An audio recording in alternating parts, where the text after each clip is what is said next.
Krialaison, krialaison, krialaison. Krialaison, krialaison, krialaison. Krialaison, krialaison, krialaison. Krialaison, krialaison, krialaison. Krialaison, krialaison, krialaison. Krialaison, krialaison, krialaison. Krialaison, krialaison, krialaison. Krialaison, krialaison, krialaison. Krialaison, krialaison, krialaison. Krialaison, krialaison, krialaison. Krialaison, krialaison, krialaison. Krialaison, krialaison, krialaison. Krialaison, krialaison, krialaison. Krialaison, krialaison, krialaison. Krialaison, krialaison, krialaison. Krialaison, krialaison, krialaison. Krialaison, krialaison, krialaison. Krialaison, krialaison, krialaison.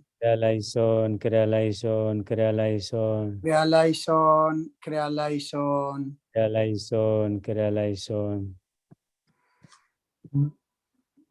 ቅዱስ ሓንቲ ኣይፎን ኢልኩም ኣትዮም ዘለኹም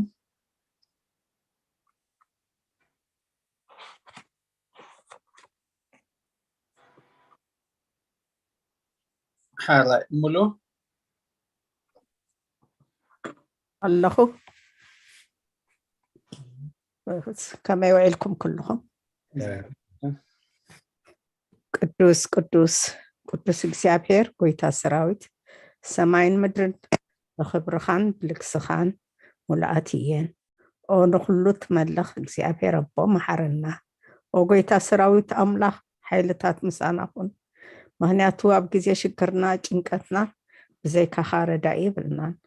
ኦ ኣምላኽ ኣባና ሕደር ኣሜን ንበደልና ይቅርታ ምሕረት ግበረልና እቲ ብድሌትናን ብዘይ ድሌትናን ዝገበርናዮ እቲ ብፍልጠትን ብዘይ ፍላጥን ዝሰራሕናዮ ስውርን ጉሁድን ዝኾነ ሓጢኣትና ምንቲቲ ኣብ ልዕልና ዝስመ ቅዱስ ስምካ ኢልካ ኦ ጎይታ ይቅረበለልና ኣሜን ኦ ጎይታ ከም ምሕረትካ ዳ እምበር ከም ተግባርና ይኹን ምሕረትከ አምላክነ ወአኮበከ ማበሳነ በከመ ምሕረትከ አምላክነ ወአኮበከ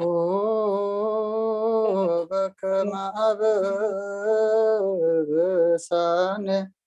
በከመ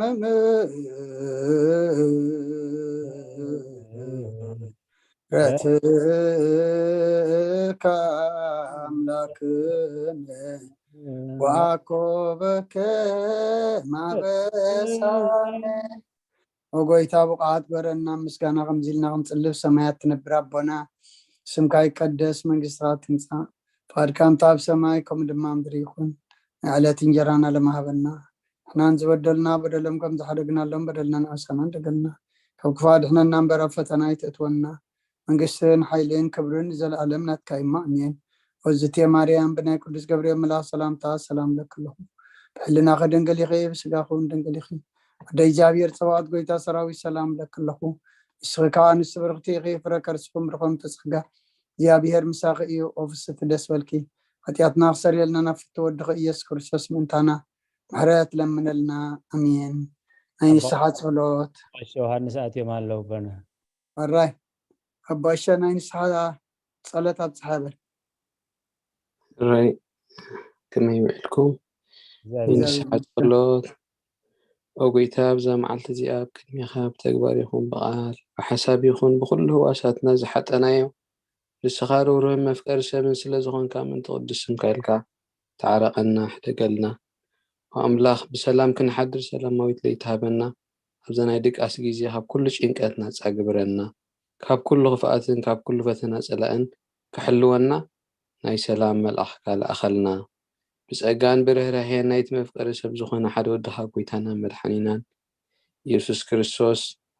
እቲ ብኡን ምስኡን ክብርን ውዳሴን ግርማን ዘለካ ማዕሪኻ ምስ ዝኾነ ወሃቢ ህይወት መንፈስ ቅዱስን ምስጋና ይግባእካ ሕጂ ንዘላለምን ኣለምን ኣሜን امين تحري نفسه كف ساعات زصلة صلاة وقويتا محرنا محرت كاونا بزحلنا وام نفسه كف ساعات انجزين السماء مدرين بخبرات سجل الكا كرسوس من عملاقنا بعد نويت عقسم بزحمرتن بسنات ملاخان روح النتم انا زقدمهم حتى تنياتات من تمحر نحات ابن الساعات مليس بهوات كنبرن برمت زي تدلي من تصبيهم زلة تصفى سمايات كرقبن كل من عبد تتقدم وقويتا بزا ساعات زي انا كل ساعات لما نتقبل هوتناك أنا علنا إزازات كان قبر مرحنا من فسنا قدس سجانا حساباتنا ننسى تمنيتنا وسما رحمامنا فوس حتياتنا حدا قلنا ككل حزن سكات البرد عنا بلونا أنكم أقب قدسان ملعب تخلونا نوهدات أمنات كان من رحمة أنتي نبت زي مرمر زي بالسنة تتكام بس حد لنا سخان زل ألم بروخيك أمين أقويتا كبور مسكون ودخان سخاتكم سي كتصلي خلهم كمزي بولو إنا بلا خمز مهارنا كمزيلنا صوعك بقعات كبرنا سمايات نبرابنا سمكا يقدس قصات مسا فاركام تاب سمايكم دمام دريخون علات انجرانا لمهبنا احنا نزبدلنا بدلهم كم زحدقنا لهم بدلنا نمسانا دقلنا كبفاد احنا نامبرا فتنا يتأتونا من قصن حيلين كبرين نزل علمنا تكاين ما أمين وزتي يا مريم بنا قدس جبريل ملا سلامتا سلام لكل أخو بحلنا خدن قليخي بسقاخون دن قليخ عدي جابير صوات قويتا سراوي سلام لكل أخو سغيكا وانسي برختي غي فركر سخم برخم تسقا جابير مساقي أوفس تدس والكي عطياتنا سريالنا نفت ودغي يسكر ساس منتانا محرت لمن لنا أمين ዝኸበርኩም ህዝቢ እግዚኣብሔር ነዚ ቅድስቲ ቤተ ክርስቲያን ትህቦ ናይ ዓርቢ ጸሎተ ሰርክን ከምኡውን መጽናዕቲ መጽሓፍ ቅዱስ ኣብዘ ዘለኹም ምኾንኩም ብጥብኣትን ብኣንቃድዎን ትከታተልዎ ዘለኹም ቅድስቲ ቤተ ክርስቲያን እሴተ ጻድቃን ኣስበትህታ ንኽፈልኩም ትብል ንኹሎም በዚ ሰዓት እዚ ኣብ ፀበባ ኣብ ፀገም ኣብ ሽግር ንዘለዉ ራህዋ ሰላም ቅሳነት ዕረፍቲ ሃቦም ኣብ ቤት ማእሰርቲ ንዘለዉ ምውፃእ ሓራ ይፍጠረሎም ብሞት ስጋን ዝተፈሊና ገነት መንግስተ ሰማያት ሃገረ ቅዱሳን የዋርሶም ኣብ መሪር ሓዘን ዘለኹም ከዓ ደበሳ ቅዱሳን ይደብስኩም ንኩላህና ከዓ ዘስተውዕለ ኣእምሮ ሂቡ ኣምላኽና ኣምላከ ቅዱሳን መወዳእታና የፀብቐልና ኣብ ዝሓለፈ ግዜና ከም ፍቓድ እግዚኣብሔር ናይ ጽማቕ ናይ ግብረ ሐዋርያት ካብ ምዕራፍ 1 ክሳብ 7 ዘሎ ኣቦና ኣበይ መላከ ሰላም ኣበይ ቀሺ ወልደ ትንሳኤ መምህር ተኽሉን ኣቕሪቦምልና ነይሮም ካብኡ ካብ ሎሚ ከዓ ናቱ መቐፀልታ ከቕርቡልና እየመ ነቦና መንፈስ ቅዱስ ዝዛረበሉ አንደበት ክቦም ንኩላህና ከዓ ዝሰምዓ ናይ እዛን መንፈስ ዝዓቆር ጥዑጥዕ ልቢ ዘተግብር ሰናይ ሕሊና ክወሃበና ናይ እግዚኣብሔር ቅዱስ ፍቓድ ይኹነልና እቲ መድረኽ ነቦና ናበይ መልአከ ሰላም ገድፎም ኣለኹ ኣበይ መምህር ተኽሉ ከዓ ንኩሉ ሓገዝ ተዳልዮም ኣለዉ እሞ ብሩኽ ጉባኤ ግበረልና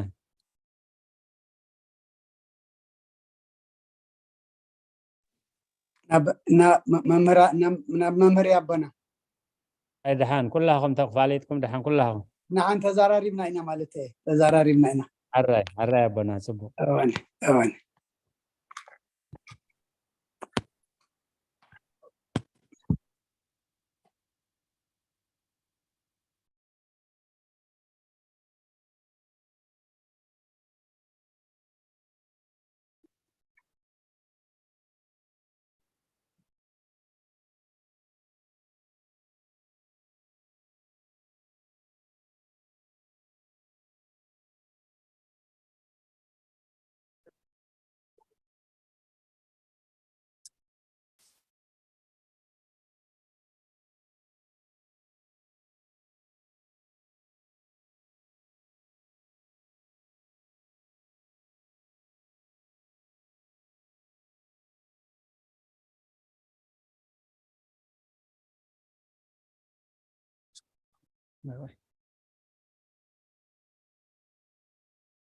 دكتور ممرأة اللندي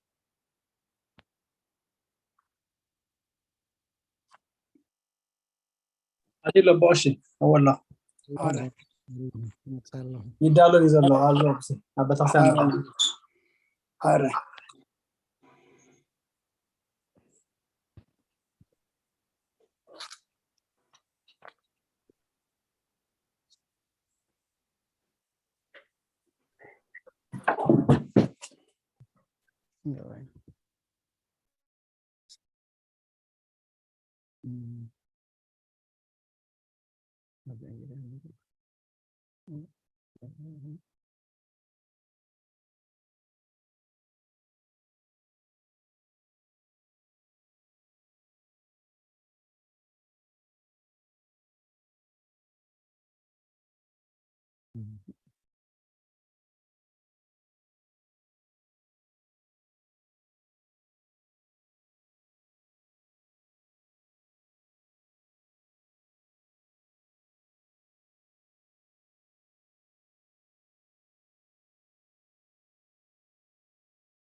በስመ አብ ወወልድ ወመንፈስ ቅዱስ አሐዱ አምላክ አሜን። ራይ ካብ ምዕራፍ 8 ኢና ክንጅምር ምዕራፍ 8 ሸር ክገብሮ ፍትና ኣለኹ ግን ኣይገብርን እዩ ዘሎ ፓወርፖይንት ክሰምዑን ኣለኹም ስማዕ ኣሎ ድዩ ይስማዕ ኣሎ ራይ እታ ፓወርፖይንት ላ ሸር ክገብራ ክፍትን እየ እንደገና ኦኬ ትሪኦ ኣለኹም ይመጽእ ኣሎ ግን ዕድል ሃቦ ኦኬ let's see ስጋዕ ድጅምር ስጋዕ ትሪእዎ ማለት እዩ ኣይመፅን ይደሎ ግን ግብረ ሐዋርያት ምዕራፍ 8 ክንርኢ ናብቲ ክፋላት እንተዳ ርኢናዮ ኣብቲ ላዕሊ ቤተክርስትያን ዝወረደ ዓብይ መስጎግቲ ይብል ካብ ፍቅዲ ሓደ ስጋዕ ፍቅዲ 3 ደሎ ኣገልግሎት ፊልጶስ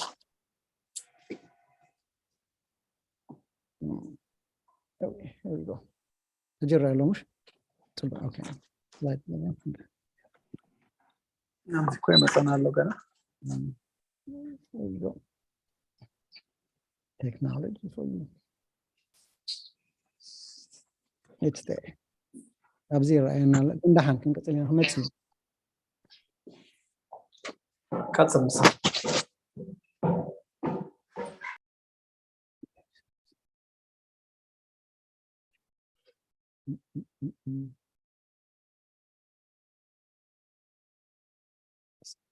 all right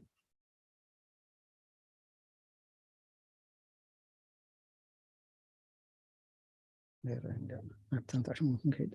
ممكن كيد مجموعة okay zoom share الحين let's get this up too not there I need الله الجون okay الحين حنقرأ فوق يرى لما تيلا اوكي انا راينا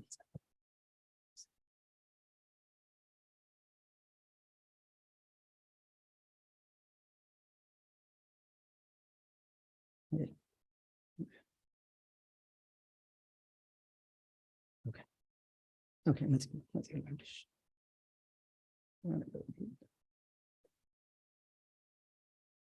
there we go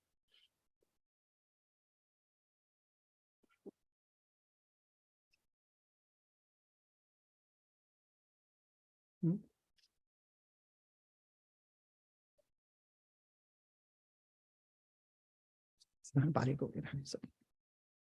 نعم حاجة اوكي سوري قريتها تا قداميتي كاف حدا كساب دي سلسته زلو اب لاعلي بتكشن زورد عبي مسغوبتي كاليتي اغلغلوت فيليጶس اب سماريا مالتي كاف دربعته خساب 8 امنتتي اسمانيا زنبره سايمون كاف 9 كساب 13 مجمرتا سيموني ويكا سنسور زنبره ናይ ሽሕር ገለ ማለት እዩ 14-25 እምነት ኢትዮጵያዊ ኢሉ ናይ ፊልጶስ ካብቲ መንፈስ ቅዱስ ምስ ተጠምቆ ዝወሰዶ ማለት እዩ ናይ መጨረሻ ደላ ሕጂ ኣብታ ቀዳሚት ዝነበረት ምዕራፍ ግብረ ሐዋርያት ምዕራፍ 8 ማለት እዩ እስጢፋኖስ ብዳርባ እምኒ ከም ዝተቀትለ ተነጊሩና ነይሩ ንሱ ሓደ ካብቶም ቀዳሞት ሰማዕታት እዩ ነይሩ ካብኡ ቀፂሉ ንዝነበረ ንዝቀፀለ ዓመታት ማለት እዩ ብዙሓት ተቀቲሎም እዮም ድሕሪኡ ማለት እዩ ሰማዕትነት ከፊሎም እዮም ማለት እዩ ድሕሪኡ መቅተልቲ ምስ በዝሐ ማለት እዩ ሐዋርያት ፋሕ ክብሉ ጀሚሮም እጂ እስጢፋኖስ ብመቕተልቲ ምስ ተቐተለ ኣብ ልዕሊቶም ኣብ ኢየሩሳሌም ዝነበሩ ሓዋርያት ዝያዳ መስጎግቲ ወረዶም በዚ ከምዚ ከዓ ናብ ሰማርያን ይሁዳን ዝኣመሰላ ቦታታት ፋሕ በሉ እንተ ደኣ ኣብታ ቀዳመይቲ ርኢናዮ ኮይና ምዕራፍ 1 ናብ ኩሉ ዓለም ክሰብኩ ከም ምዃኑ ነቶም ተገሊፅልና ነይሩ ሕጂ በዚ ምክንያት እዩ ከዓ ናብ ኩሉ ዓለም ክኸዱ ከለዉ ካብ ክስገቡ ከለዉ ንእግሪ መንገዶም እንዳሰብኩ እዮም ዝኸዱ ነይሮም እምበር ስኢሎም ኣይኮኑን ዝኸዱ ነይሮም ስለዚ ንኣብነት ፊልጶስ ኣብ ሰማርያ ይሰብኽ ነበረ ተኣምራት ከዓ ገይሩ እዩ ኣብኡ ከዓ ፅኒ ኢሎም ይሰምዑ ብዙሓት ሰባት ነይሮም እዮም ነቶም ብዝተፈላለየ ሕማም ዝሳቀዩ ዝነበሩ ከዓ ብመንፈስ ቅዱስ ገይሩ ማለት እዩ በቲ ዝተዋሃቦ ስልጣን ካሕውዮም ክኢሉ ሳይሞን እቲ ኣስማኛ ዝነበረ ከዓ ዝፈፀሞ ስምዖን ዝበሃለ ሰብኣይ ነበረ እቶም ህዝቢ ብኡ ይኣምኑ ነበሩ ምክንያቱ ብዙሕ ተኣምራት ስለ ዝገብር ዝነበረ ብኡ ይኣምኑ ነይሮም ወይ ከዓ ንዕኡ ከም ሓደ በዓል ስልጣን ዘለዎ ፍሉይ ህያብ ዘለዎ ካብ እግዚኣብሔር ገይሮም ይእዎ ነይሮም ፊልጶስ ብስም ኢየሱስ ክርስቶስ ክዛረብ ምስ ጀመረ ግን ተገረሙ ንዕኡ ናይ ብሓቂ ብመንፈስ ቅዱስ ክዛረብ ከም ደሎ ከዓ ኣመኑሉ ማለት እዩ እዚ ከዓ መብዛሕትኦም ግዜ ሰባት ንክጥመቁ መገዲ ከፍተሎም ነበረ እቲ ናይ መጀመርታ ዝነበረ በቲ ማጂክ ዝገብር ዝነበረ ማለት እዩ ወላ ሓንቲ ንተኣምር ጥራሕ እዩ ንዕኡ ንዝና ናቱ ጥራሕ ነይሩ ናይ ሃዋርያ ጳውሎስ ምስባኽ ግን ናይ ፊልጶስ ምስባኽ ግን ናይ መንፈስ ቅዱስ ምዃኑ ተረዲኡ ማለት እዩ ፀኒሑ ስምዖን እውን እንተኾነ ኣብቲ ፊልጶስ ዝብሎን ዝገብሮም ዝነበረ ብስም ኢየሱስ ይኣምን ነበረ ማለት እዩ ንሱ እውን ንገዛ ርእሱ ነቲ ካልእ ተኣምራት ዝገብር ዝነበረ ንሱ ንገዛ ርእሱ እውን ኣሚኑ ተጠሚቑ ከዓ ይብለኒ ድሕሪኣ ዘላ ዮሃንስን ጴጥሮስን ኣብ ኢየሩሳሌም ብዙሓት ሓዋርያት ኣብ ኢየሩሳሌም ክፀንሑ ከለዉ ዮሃንስን ጴጥሮስን ብዛዕባ እቲ ዝኾነ ነገር ምስ ሰምዑ ናብ ሰማርያ ኸዱ መንፈስ ቅዱስ ምእንቲ ክረኽቡ ኣብ ዘላ እታ ከተማታት ከዓ ኣዳዎም ኣንበሩ ነቶም ደድልዮም ዝነበሩ ማለት እዩ ነቶም ዝተሓረዩ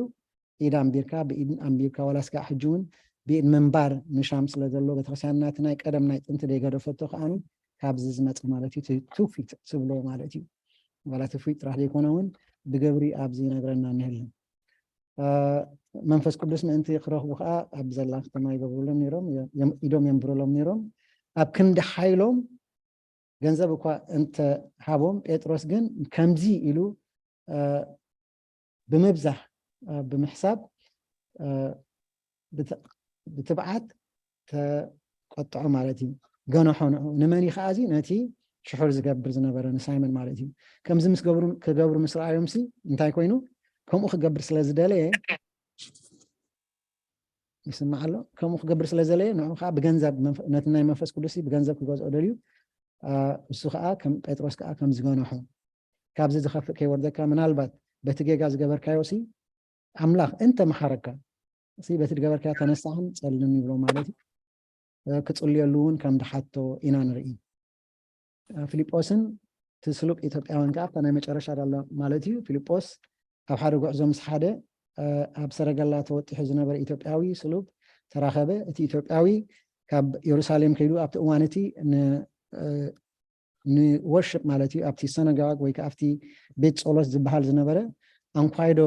ፀሊም ደይወዲ ሓድሲ ዋላ እቶም ካልኦት እውን ኣብ ጥቕኦም ዝነበሩ ሰባት ኣብቲ ቤት ጸሎት ከምዚ ኣትዉ ከም ዝነበሩ ንሱ ግን እዚ ኩሉ ተጓሒዙ ክፅሊ ኢሉ ምምፅኡ ናብኡ እውን ከም ደየእተውዎ እሞ ከዓ እቲ መንፈስ ቅዱስ ንዕኡ ርኢ ግን ብጓሂ ይምለስ ስለ ዝነበረ ግን ዋላ ብጓሂ ዳ ይምለስ ነበረ እምበር እቲ መፅሓፍ ቅዱስ እቲ ተስፋ እውን ነይርዎ እዩ ስለዚ ከዓ መፅሓፍ ቅዱስ እንዳንበበ ይኸይድ ሞ ፊልጶስ ይሓቶ እቲ ተንበዶ ዘለካ ይርዳእካ ዶ ይብሎ ድገልፀለይ ዶ ይብለይ ከመይ ገይረ እሞ ክርዳእኒ ይብል ድሕሪኡ ይገልፀሉ ከምኡውን የጠምቆ ማለት እዩ ማይ ምስ ረኣየ ኣብዚ እንታይ ኣሎ ዝኽልክለኒ ይብሎ እቲ እንድሕር ብሓቂ ብወዲ ኢየሱስ ክርስቶስ ኣሚንካ ብኣብን ወልድን መንፈስ ቅዱስ እንተ ደኣ ተኣምን ኮንካሲ ዋላ ሓንቲ ነገር ዝኽልክለካ የለን ብሎ ይኣምን ምስ በለ ከዓ ይጥመቕ ምስ ተጠመቐ ስርሑ ወዲኡ ማለት እዩ ካብኡ ንፊልጶስ ይወስዶ መንፈስ ቅዱስ ናብ ካልእ ጉዕዞ ብለና እዚኣ እታ ምዕራፍ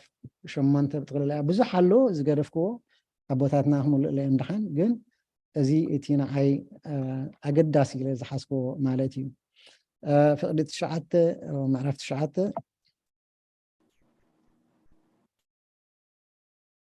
فقمز تمثل أو ملوس إمناتو خمس غيره عبزي أي تام جمرتا كساقو خيرين كله إمناتو خمس غيره انتي ترأيوه قد محجر إنا نيرنا إنا تبرهان مالتي باولوس مس هانانيا زغبرو وقع بلالجن وقع أيكونن كمزي ميت كتب له تخيل ويكا سنة حساب مقيار مالتي باولوس كاب كسبخ تبقسه مسترد مالتي باولوس كاب دماسكو حادمه قتلو مسدليو باولوس أب يروساليم حواري باولوس أب ليدان يون إذا خانتي حموم زنبرة كرحنا خل إنا نري مالتي زبط على الله زرجن مالتي عندي أتذكرناي تي ساول هايماناتو ذكيروا له تاريخ ينيرو أفتح مجمع ثمانية أبتات قادم ماسكو وقعد كله قويتا التزاربو تنجرون على كاب سماي دميق برهان نساول ترى أيوة مالتي دمسي كسم أخلو أزيم تدنقو تمس إزنبور جن تدمت بين كم دمت دلو أي تردو من كفلت واي كالون يسوس شعوني ساول تزاربو قويتا نساول سلمنتاي نعون ندك مزامرتون يسوقون كم زلو حاتتون كم سلمنتاي تساقون الله مهناتو كم تيا بوتات ناز مهارنا بتدحلف مالتي انت أنا حدا ود مزمرنا قويتا تساقوا الله نقويتا خمسة سبب كاي مالتي دحريون أبتا ختماك ورد أمو أبو مسبتها انتاي كقبر كم زلو خا كفلت نقرو يخيد مالتي ناب نهانا نخيد كم دلو عرفتنا برهان دلو قرب تي دحنا بتي تحجز باله ما قلت إتاتا له كلام بوينا سأول كم تي تنقرا نقر بسنك تدمق برهان كا نسلست ليتن كري أي كألن أبتن سلست ليتن تي ما قلت زبلنا هاني يتصوم نيرو جن أبتا مجمرتا برهان مسترعيو انتا إخوينو وديقم أجي كم عرفت تصحب زبل الناسي مريت خمو مسودة كاس انتا أخذون مريت خمون مريت ملاسي هويك أتموت مالتي حجي نسو كم موت يزرع بتبرهان مستوقع مويتو مالتي كم مويتو جن كوستو شعو تسئ بلو يتسئو كم حد الشيوات كويني يتسئ مستسئخا تخكوب رجلو ينقرو نوعو مس نقرو يخيدنا بحنانيا مالتي مس حنانيا يرخب حنانيا خروح بخلو جن انتاي مخانو نساول نهاري باولوس يفولتي انتاي كم زنبرة يفولتي انتاي كم زخوانا جن اي فولتوني نيرو وانتي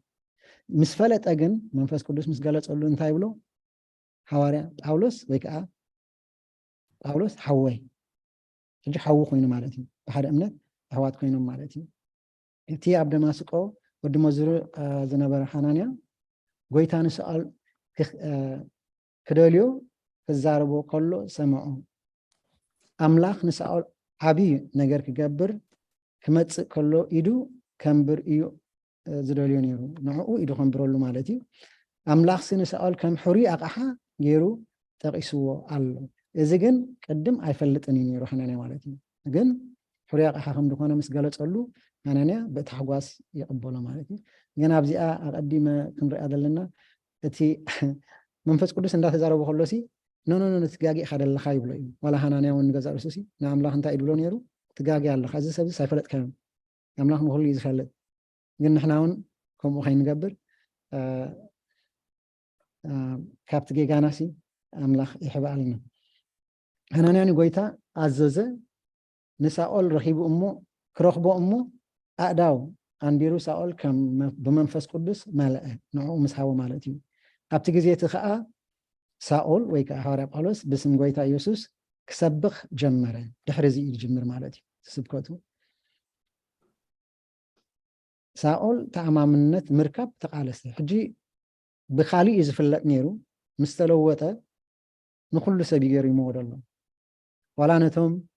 لك مزامرتون قريمو ميزل إذا سبز نخالي يلو خيكون من الباتيلو إلهم يحاسبونه بهم إذا أبسأل تجبره هند بتاولوتي نخلهم أقرمو ميزل أيهود كقتلوا وديت جبروا حواريات كأ بمخنيات حلو في وتو أي أمنون يوم نيران منتي كقول كتاللهم كوينو تسمعون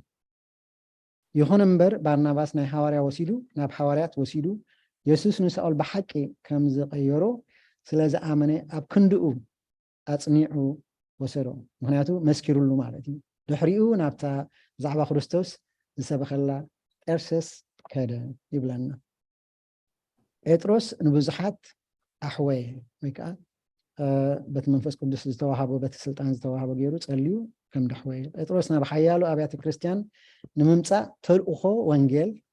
ጉዕዞ ጀመረ ኣብ መንገድን ሓደ መልመስቲ ዝነበሮ ዝሓመመ ኣብ ሊዳ ዝነብር ኤልያስ ዝስሙ ሰብኣይ ኣሕወየ እቶም ጴጥሮስ ክፉእ ሰው ከሎ ዝረኣዩ ሰባት ብጎይታ ከኣምኑ ጀመሩ ጴጥሮስ ኣብ ግብሪ ሓዋርያት ምዕራፍ 9 ካልእ ተኣምራት እውን ገበረ እዚ ጥራሕ እቲ ቆቁር ዝገለፅኩ ማለት እዩ ግን ካብኡ ዝያዳ ንላዕሊ ከዓ ዝገበሮ ኣሎ ማለት እዩ ገለ ካብዚ ከዓ ንጣቢታ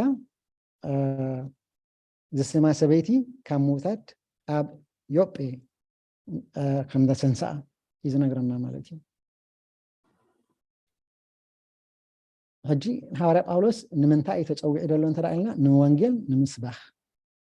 ሕጂ መግለፂ ደላ ኣብዛ ናይ 26-18 ዳሓር ንሪኦ ማለት እዩ ንዓይ ብምእማን ከዓ ሕድገት ሓጢኣት ርስቲ ምስ ቅዱሳንን ክረኽቡ ካብ ፀልማት ናብ ብርሃን ካብ ስልጣን ሰይጣን እውን ናብ ኣምላኽ ክምለሱ ዓይነታቶም ክትከፍተሎም እልእከካ ኣለኹ እዚ እዩ ተዋሂቡ እዚ ስልጣን እዚ እዩ ተዋሂቡ ንኩሉ ሰብ ከከይዱ እንዳሰበኸ ነቶም ዘይኣመኑ ማለት እዩ ካብ ፀልማት ናብ ብርሃን ከምፅኦም ዓይነቶም ከዓ ካብቲ ተዓዊሩ ዝነበረ ዓይነቶም ብርሃን ክኸፍተሎም ማለት እዩ ሕጂ ዕላማ ስብከት እንታይ እዩ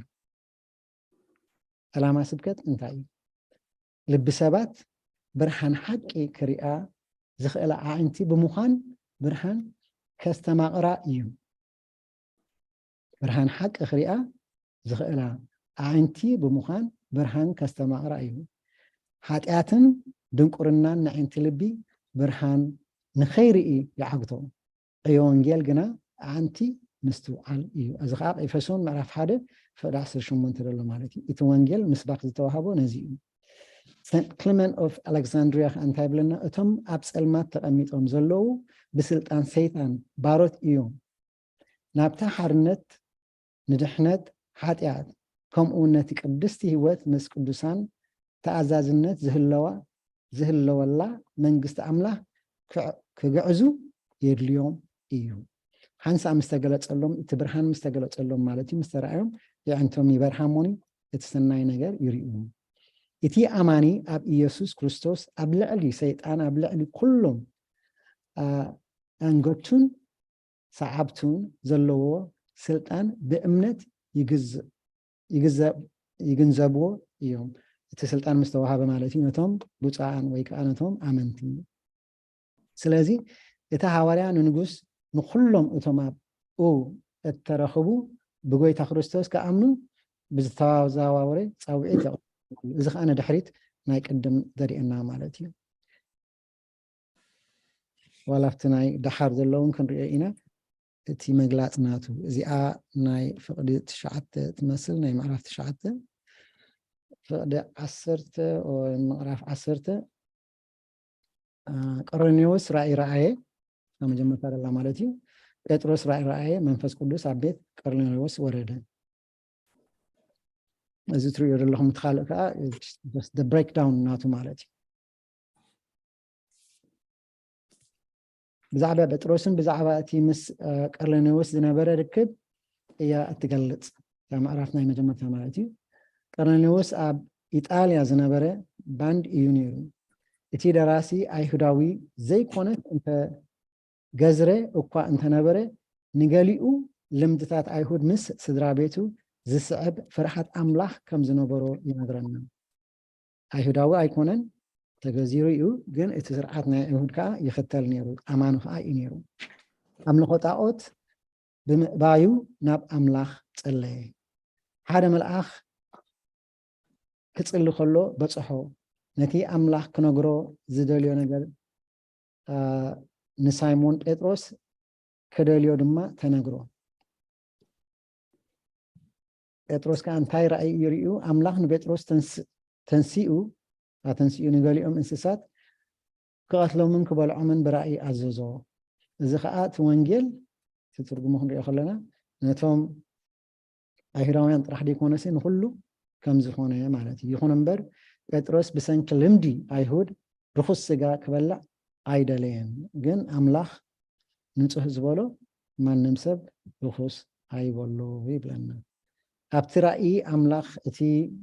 ዘፅረዮ ነገር ከም ተራ ወይ ከም ርኩስ ጌርካ ከም ዘይርአ ነገሮ ስለዚ ጴጥሮስ ከምቲ ኣምላኽ ዝኣዘዞ ገበረ ድሕሪኡ ቆርኔሌዎስ ናብቲ ጴጥሮስ ዝነብረሉ ዝነበረ ቦታ መፂኡ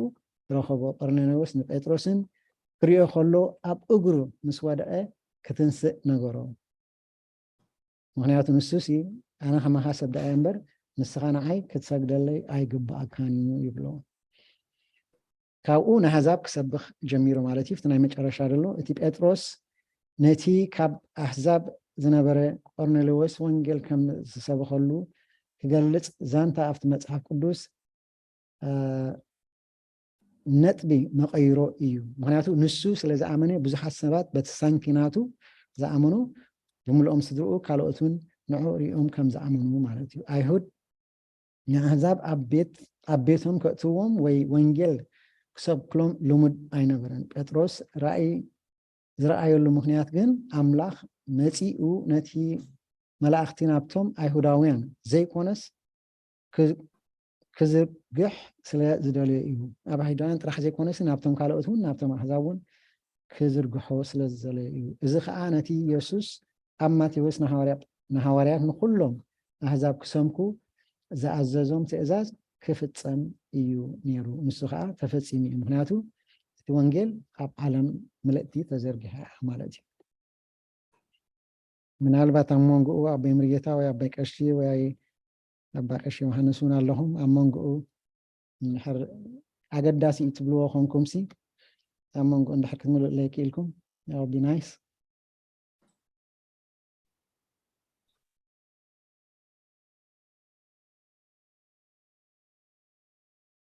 ሃራይ ግብረ ሐዋርያት ምዕራፍ 11 ብሰንኪ እቲ ንኣሕዛብ እተነግረ ኣገልግሎት ባእሲ ምስ ሃዋርያ ጴጥሮስ እተገብረ ባእሲ ሃዋርያ ጴጥሮስ ክትብል ነይሩ ፒተር ዝብል ዘሎ ብዛዕባ እቲ ኩነታት ይግለፅ ከሎ እቲ ባእሲ ናብ ሓጎስ ውዳሴ ይቕየር ማለት እዩ ምፍልላይ ከም ደሎ ካልእ እውን ክንርኢ ንኽእል ኢና ሃዋርያ ባርናባስ ኣብ አንጾኪያ ሃዋርያ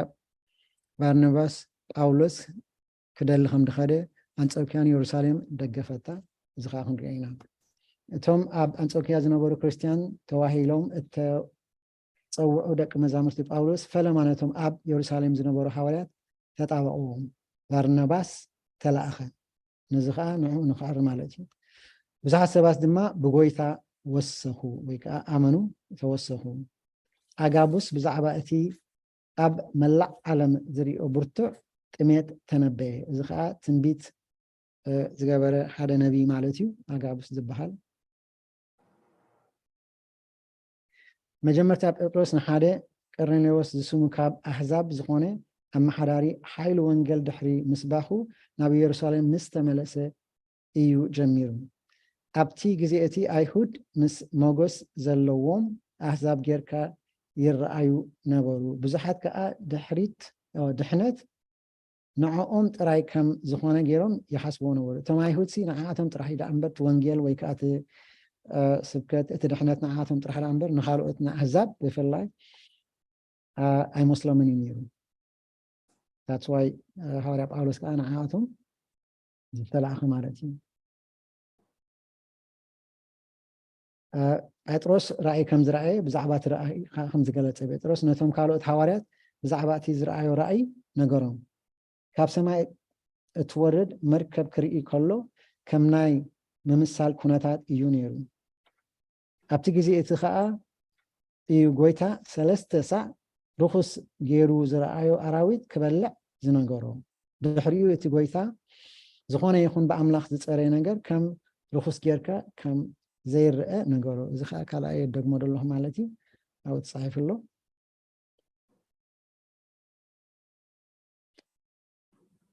ድሕሪኡ ቆርኔሌዎስ ነዚ ራእይ ምስ ረኣየ ብኡ ክበፅሖ ከም እሞ ሓደ መልኣክ ናብ ቤቱ ከምፅኦ ነገሮ ጴጥሮስ ንቆርኔሌዎስ ንሰቡን ክዛረቦም ከሎ ልዕሊ ልክዕ ከምቲ ንሃዋርያት ዝገበሮ መንፈስ ቅዱስ ወይ ከዓ ዝወረዶ መንፈስ ቅዱስ ናብኣቶም ከም ዝወረደ ተዛረበ። ጴጥሮስ ነዚ ምስ ገለፀሎም ጥራይ እዮም ካልኦት ሃዋርያት መንፈስ ቅዱስ ንዓኣቶም ጥራሕ ዘይኮነስ ንኣሕዛብ እውን ክማቐል ከም ዝኽእል ተረድኦም። ንቆርኔሌዎስ መንፈስ ቅዱስ ምስ ወረዶ ኣብ ቤቶም መንፈስ ቅዱስ ከም ዝወረደ ንኩሎም ኣብኡ ዝነበሩ መንፈስ ቅዱስ ምስ ወረደ እቶም ሃዋርያት ንገዛእ ርእሶም ሕጂ ክርድኦም ክኢሉ ማለት እዩ። እዚ ሲ ኣባና ጥራሕ ደይኮነስ ኣብ ኩሉ ንዓለም ከም ዝግብኦ ነቶም ኣሕዛብ እውን ከም ዝግብኦም ሪኦም ማለት እዩ። ሽዑኡ ሃዋርያ ኣብ ብዘላ ዓለም ክሰብኩ ጀመሩ ማለት እዩ። እቶም ሃዋርያ ተበጊሶም እሞ ነቲ ምድሪ ሰጊሮሞ እዮም። ነቲ ምድራዊ ዝነበረ ንኩሎም ዓይነት ሰባት ብስራት የካፍሉ ነበሩ።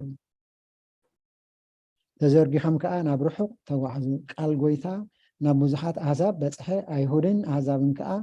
ደሓኑ። በርናባስ መልእክቲ ኢየሱስ ንክሰብኽ ናብ አንጾኪያ ተለኣኸ። ፀኒሑ ንሃዋርያ ጳውሎስ ምስኡ ክሓብር ፀውዖ። ኣብዚ ቦታ እዚ እዮም ደቂ መዛሙርቲ ንፈለማ ግዜ ክርስቲያናት ተባሂሎም ዝተፀውዑ። ቤተ ክርስቲያን መጀመርታ ግዜ ወይ ከዓ ክርስቲያን ናይ ክርስቶስ ኣመንቲ ተባሂሎም ዝተፀውዑ ከዓ ኣብዚ ግዜ እዚ ማለት እዩ።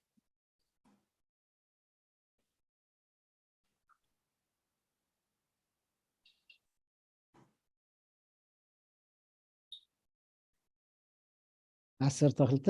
ሃዋርያ ያዕቆብ ተቀትለ፣ ጴጥሮስ ከዓ ተኣስረ። እታ መጀመርታ ዘላ ማለት እዩ። ሽዑ ጴጥሮስ መልኣክ ንጴጥሮስ ኣድሓኖ። ካብ ምንታይ ድድሕኑ? ምስ ተኣሰረ እቲ ቤተ ክርስቲያን ብምልእታን ጴጥሮስ ብቀፃሊ ትፅሊ ነበረት ይብለና። ሄሮዶስ ብሓደ መልኣክ ተወቂዑ ሓሳኹ በልዕዎ፣ ቃል ኣምላኽ ይዓብን ይበዝሕን ነበረ። ኣብኣ ግን ቅድሚኣ እቲ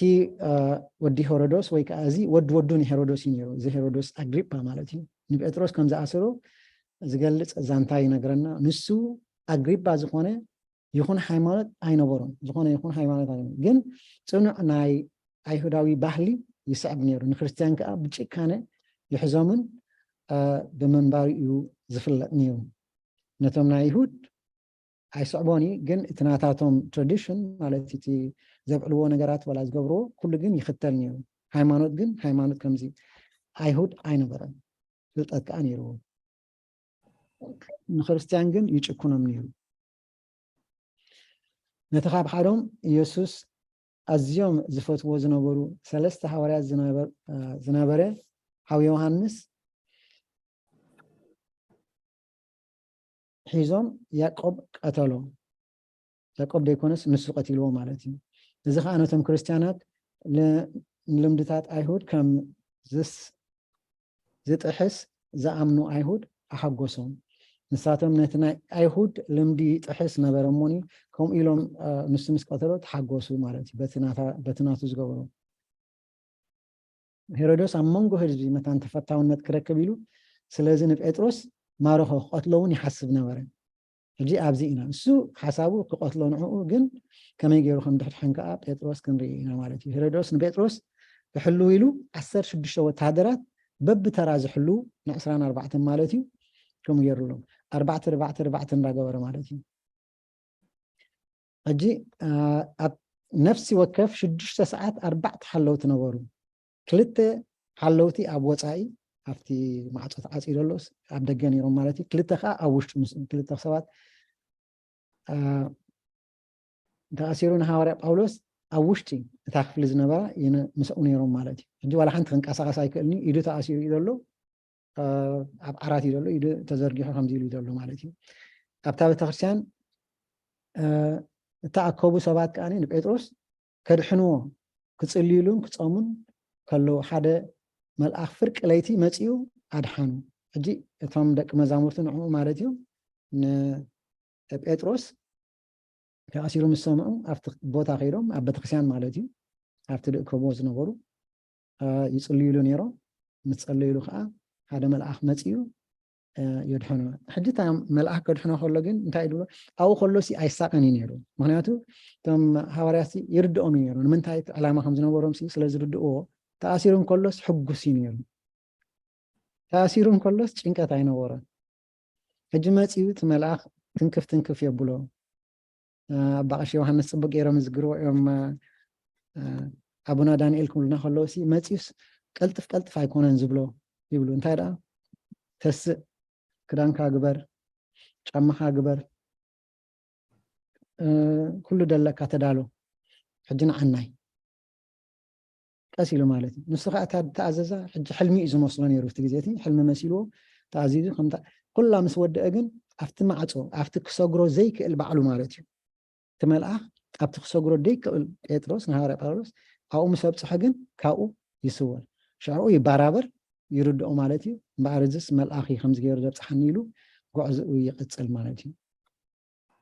ሽዑ ሄሮዶስ ብኣምላኽ ተቐትለ ቅድሚያ ዘላ ማዕፃሕ እኳ ጴጥሮስ ካብ ማእሰርቲ ምስ ወፀ ብኡብኡ ናብ ቤት ማርያም ኣደማሪቆስ ከደ ሕጂ ኣብኡ ኮይኖም እዮም ዝፅልዩ ነይሮም ኣብዚ ከዓ እንድሕር ትዝክርዎ ኮይንኩም ኣቦታትና ክምህሩና ከለዉ ኣብዚ ኳሕ ምስ ኣበለ መን እያ ትኸፍሎ ትኸፍቶ ሮዳ ዝተባሃለት ማለት እዩ ድምፂ ትሰምዑ ኣላልያቶ ብድምፂ ኣላልያቶ ማዕፆ ኳሕ ምስ ኣበለ ሮዳ ዝስማ ሰበይቲ ከዓ ናብቲ ማዕፆ መፀት እሞ ድምፂ ጴጥሮስ ኣላልየት ኣይከፈተቶን ከማን ሓዲማ ተመሊሳ ከይዳስ ጴጥሮስ መፂ ኢላ ትነግሮ ንሳቶም ግን ከኣምንዋ ኖ ካሊእ እዩ ከምኡ ኢኸ ድምፂ ሰሚዕክ ምክንያቱ ተስፋ ስለ ዘለክ ገለ እዮም ዝብልዋ ግን ሓቂ ምኳኑ ማለት እዩ ጴጥሮስ እንታይ ከም ዝኾነ ድሕሪ ምንጋሩ ናብ ካልእ ቦታ ከደ ይነግሮም ምስ ኣተወ ይቕበልዎ ይሕጎሱ ማለት እዮም ድሕሪኡ ናብ ካልእ ከደ ቦታ ይኸይድ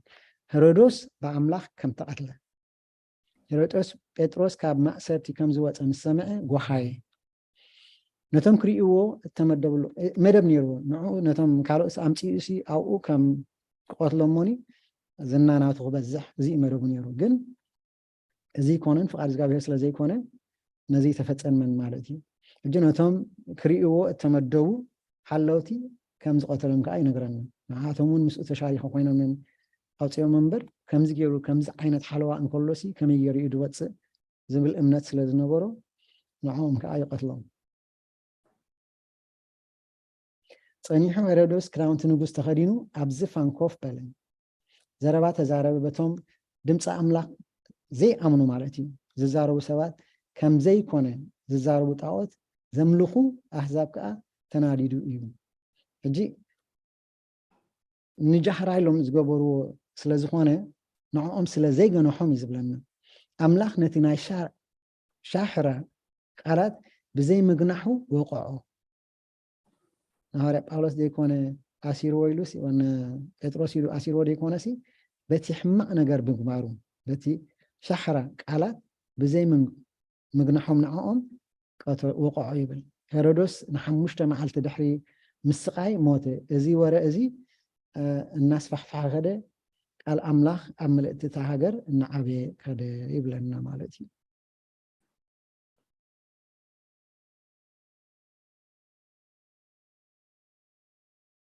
ربي مريتا بعشي اللهم ده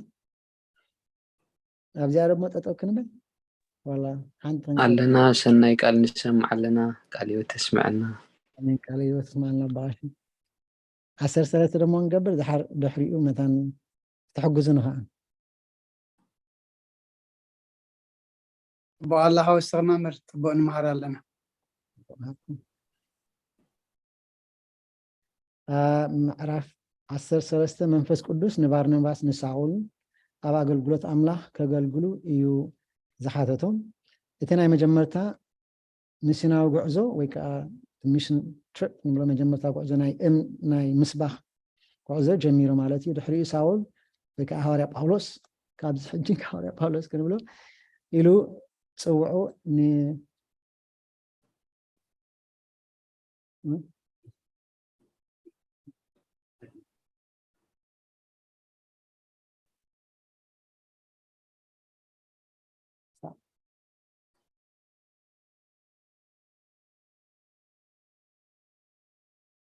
هانسا اسكا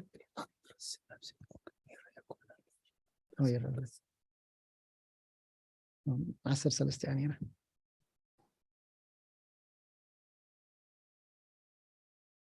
رأيكم ولا؟ رأيك هاي بزعباتي أب أنصوكيا زجبر زنبرة أقولقلوتي قلت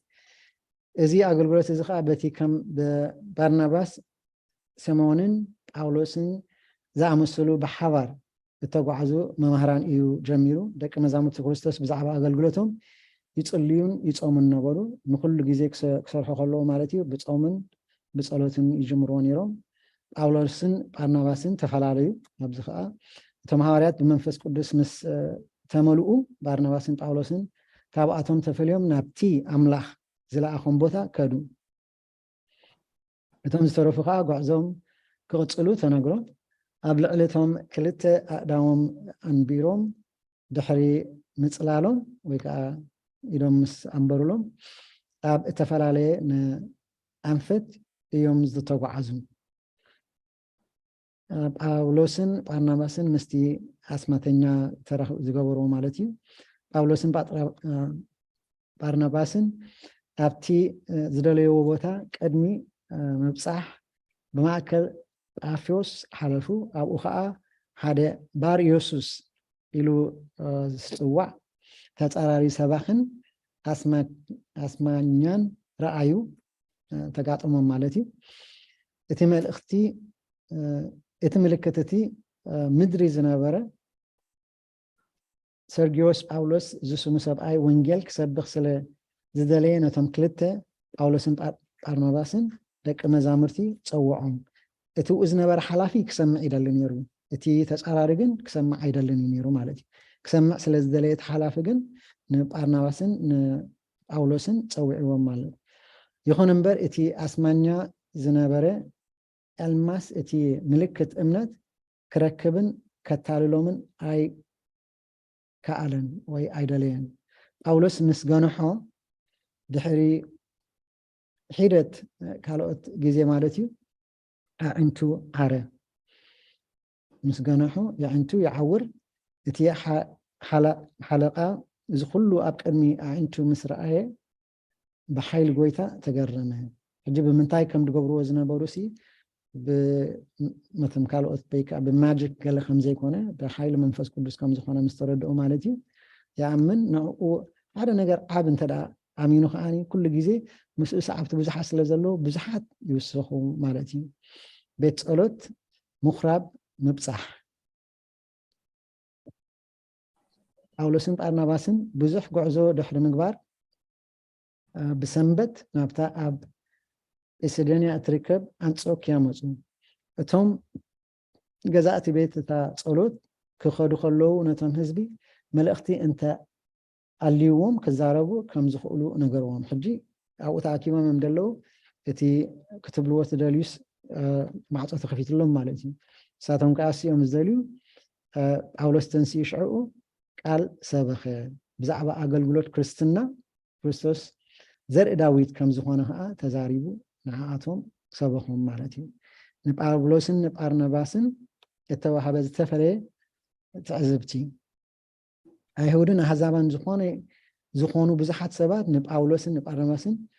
سعبومهم إيوم حجي يخون مبرقى ليوم أيهود قالاتهم تعرفن نحد حدو زي قاچون كم زخونه بمزراب يخوننو بزعبهم كأ كي زارون يوم حجي أمونقهم أبتم نايوهود نجزارو سمسي قاليهم أمينهم قاليهم كأ أمونن أمونقهم حجي بأسن يرون مالتي ولا قد محجونا تكال معرفاتهم رئينا هنا تحق مستزاربة تقاليهم تمنفس قدوس يوردون مالتي بحق يسمعوا مساعتهم يصعبوا مستمهارات يصعبوا تم خالوت كأ سلا لبهم زررة يسمعهم يميرهم بزخاء يبأسوا بأسيهم مالتي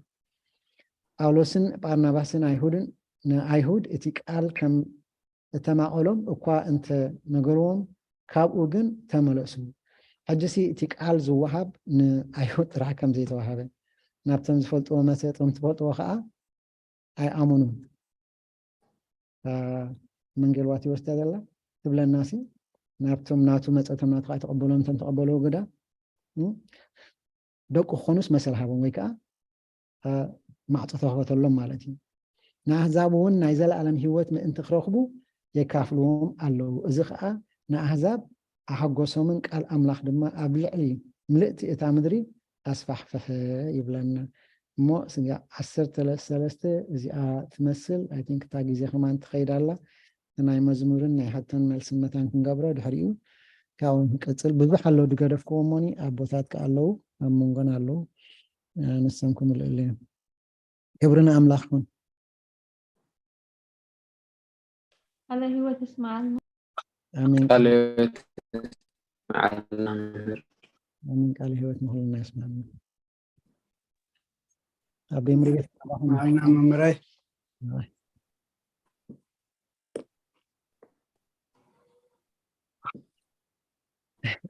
أنت هنقبر أب ترينين هذا اللهم عليك لهم معت مزمور بالله مزمور زمورنا ولا اللهم أبي مريضة مزمور زميركم ديت فلتو كم كل جزء أبوتاتنا زمورنا زميركم زي فلتو تلهم إيدكم حافظوا لهم قدام نحن أحدكم كوهابتهم بحريقة نتم محدير لهم عليك نتم كل جزء الزمور أدل كوهابهم كمان እግዚአብሔር ይመስገን ማማሳራ ኢደን ሓፍ አቢለን ኣለዋ ካልእ كمان سهم الحاسة في له ሰራዊት ልሓስን ቃዱ ሕመፃኺ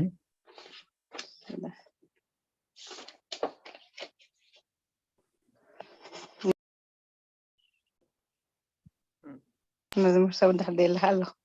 هراي محراي ترحاس go ahead كمان سهم كلهم قال هو تسمع لنا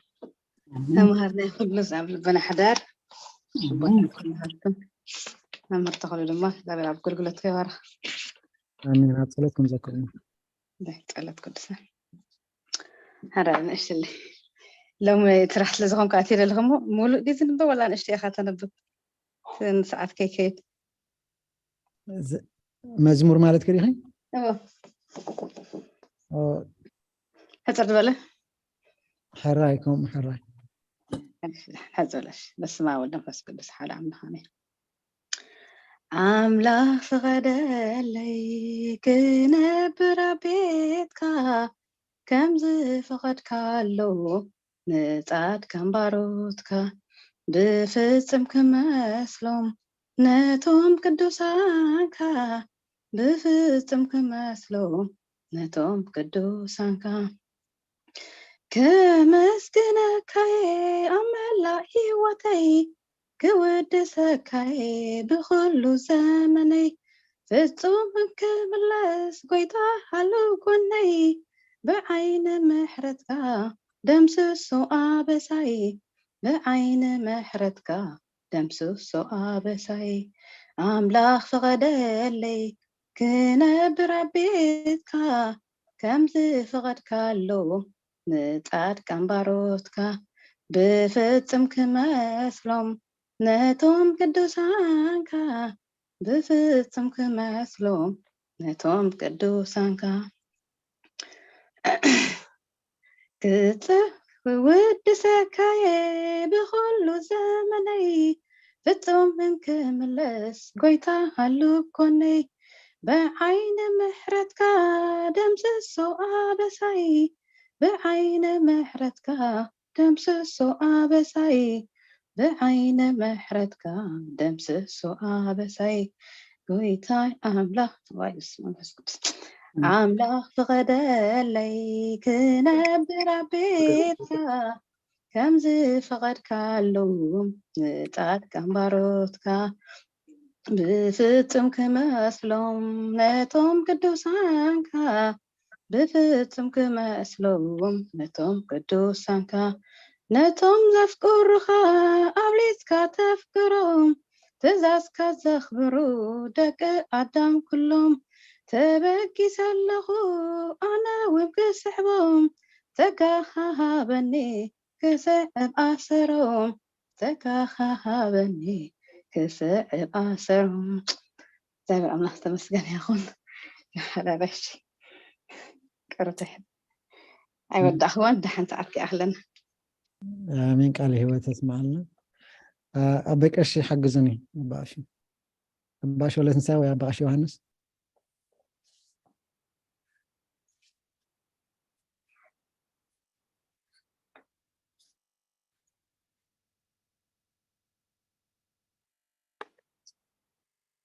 يا بوتاتنا باكم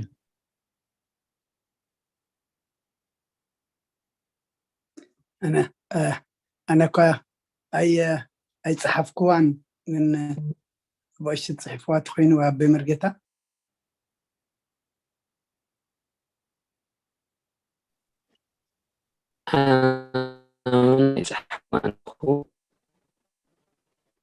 جندا كابتن بسمعكم أنت اللهم مسأت خيد كمتي كل جزء نقبره مالتي مسأت خيد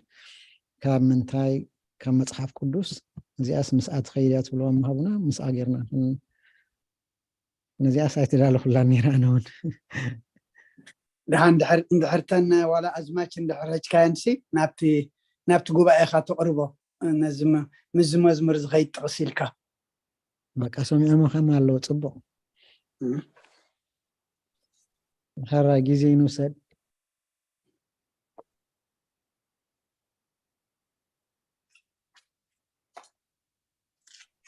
ملاخ فقاد لي كنبر بيت كاتب الحجسي دحر أبي مرقيت حيزو مالو مثلا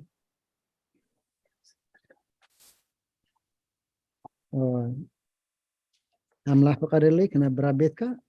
كم زفقر كارلوم صادقان باروتك يفصم كمسلوم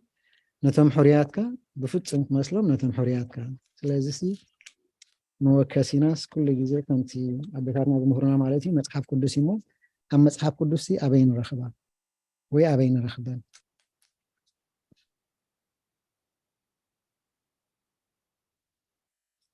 حاجز نبا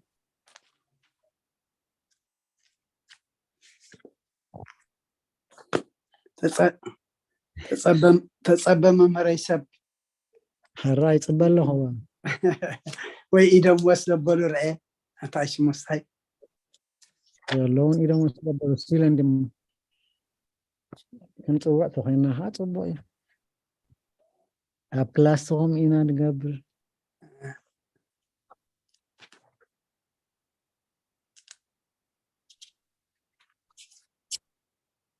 حرايك على تسمعنا بمرجيتا حانتي هبو من اللوب زيا مزمور داويت أسران شوعتن في أدر بعته سقا حمشتا مالتي بمعال تتصابا أبداسو كحب أني أوش هذا دمكانو كخولني أبقى حل الكبلني يومو نزقابهر حنت نجر لمينا وكابز قابهر نمر آي مقدسون نمر مارملو أدمي أبيت زقابهر كنبر إلى الله زبالي أسلازي زي من الوقت قلت في لندحر كوينا فدقم لكم مزمور داويت أسران شوعتن أبتن كابتناي تصولت نكن قبرا كل جزء أمسلني بمعال تتصابا أبداسو خاب أني أوش أتدم كانوا كخولني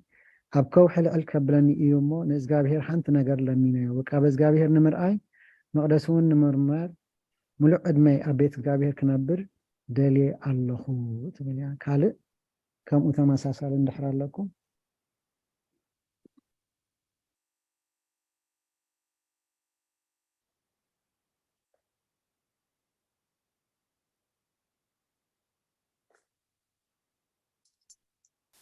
أبا مزمر داويت مزمر 84 قصر 10 كاب شخصي حنت معلتي أب أصدكات حيش يامو أب دنكان رسيان كم من بارسي أب بيت أملاخي حلاو دق مخان حشاني على هو تسمع لنا بكشي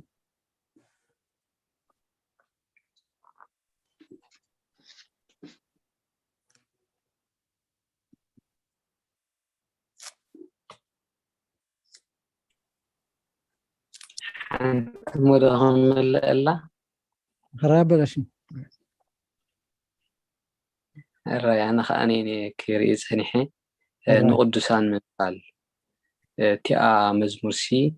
أملاخ فقد اللي كنبرا بيتكا بفصم كمسلوم نتم قدسانكا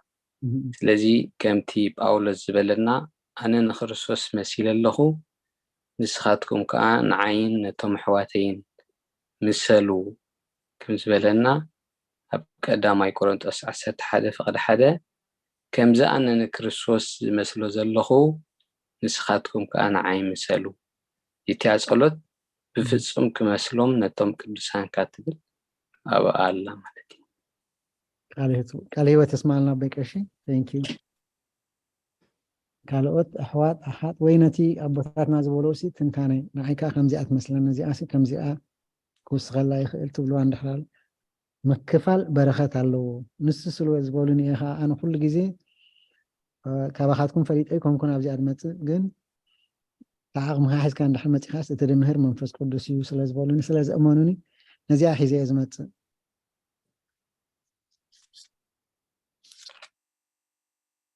مسجع تدلي كم ماتيوس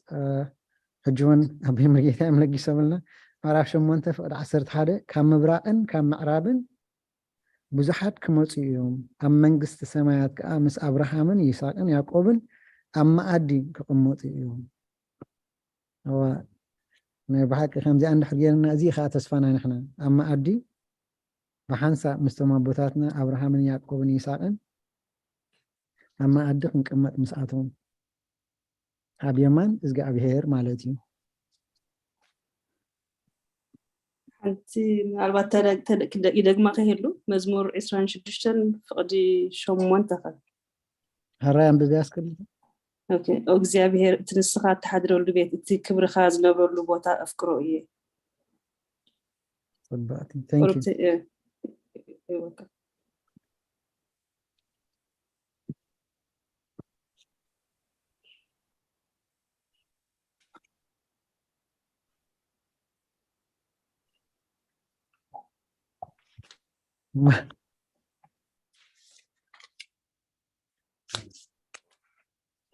هراي مو كابزي قتلكاس انتاي تماهرنا إنا هنكيد مالتي ويكا أبتي أنا دترداكو زنبكو وي هزي زمت أخو ترالي لزمت أخوسي أو زيادة زيان كأتردأتني كابتن معرف شمونتك كساب 10 إنا بتحنا كابعتن زيان تماهيري وي زيان لما أنت وسيدي أبتي زحلفة زير أخوازنا بركوس لما أنت زيا أتوكر الله وي زيا تردعتني هتبلوان حراراتكم ويكا حتوخا أنا قبلنا أبوتاتنا لو حتوخا أزبلت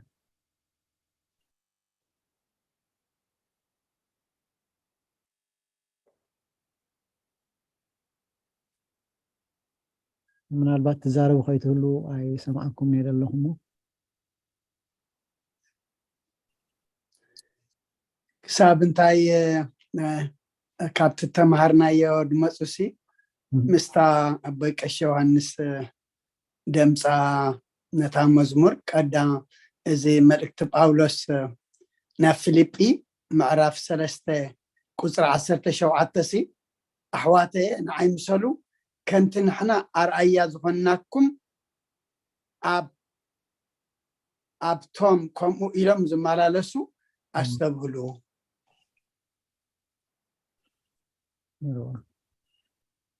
جيت محاورات ويكا ولا أبوتاتنا اتي زبلوون اتي قال امن اتي زغبرون انت دا حدا خوينو اتس قليل معاتهم كصعبون مالتي اتي تغبرون تبلون انت دا حدا ديكونا جن كالوتون كصعبون اتي قال املاح يخبري مالتي تمهارات جن ناي بحقي ولا افتي موكسينا خان بلو تشيرش فادر سيلنا نصو امسي orthodoxy orthopraxy and ناي بحق امنا زلومن ناي بحقي تكبر دلومن إنا موكس نقبرون مالتي سلازي يتزبلون دقبرون كابعتهم كافت زبلوا راح ديكونس كابتي زنبرو كابزح كم من مهار إذا قال سألنا موني أبيك شيء قال هو تسمع لنا قالوا أحوات أحد كم قلنا بعشي من هذا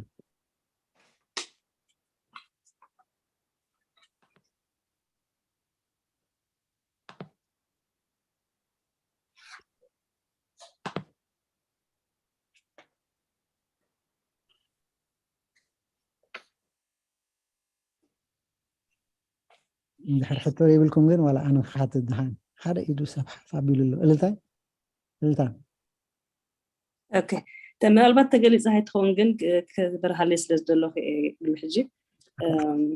ኣብ ምዕራፍ 13 ምስ ድሕሪ ምስ ፆሙን ምስ ጸለዩን ኣእዳዎም የንብሩሎም እሞን ጳውሎስን በርናባስን ድሓር የፋንዎም እታ ኢድ ምንባር ኣባና ቤተክርስትያን እቲ ሓደ ቃደ ካብቶም ኣቅሽስ ሓደ ጥራሕ ኢዱ ዘንብረልካ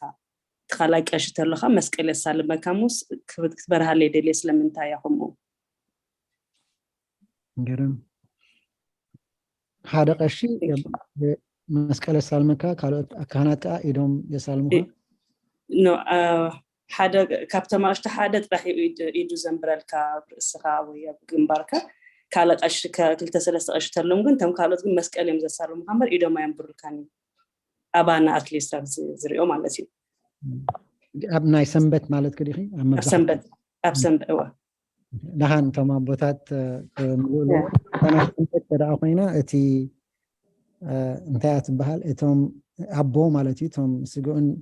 ደሙን ዝፈርተቱ ወይ ከዓ ዝቀደሱ ንሶም በቲ ናይ ኢድ ክርስቶስ በቲ ስጋ ክርስቶስ ስለ ዝሓዙ ከምታ ተማሃርኮ ኣቦታተይ ተማሃርኮ ማለት እዩ ንሶም ሕጂ መስቀል ከሳልሙ ኢዶም ከሳልሙ ሓይሽ ማለት እዩ ኢዶም እዮም ዘሳልሙ እቶም ካልኦት እውን ኢዶም የሳልሙ እዮም ግን ዝያዳ ኣብ ናይ ሰንበት እንተደኣ ኮይኑ እዚኣ ብዙሕ ንሪኣ ማለት እዩ ኢዶም የሳልሙ ኣብቲ ካልእ መዓልቲ ግን ኩሉ ግዜ መስቀል እዮም ደሳልሙ ማለት እዩ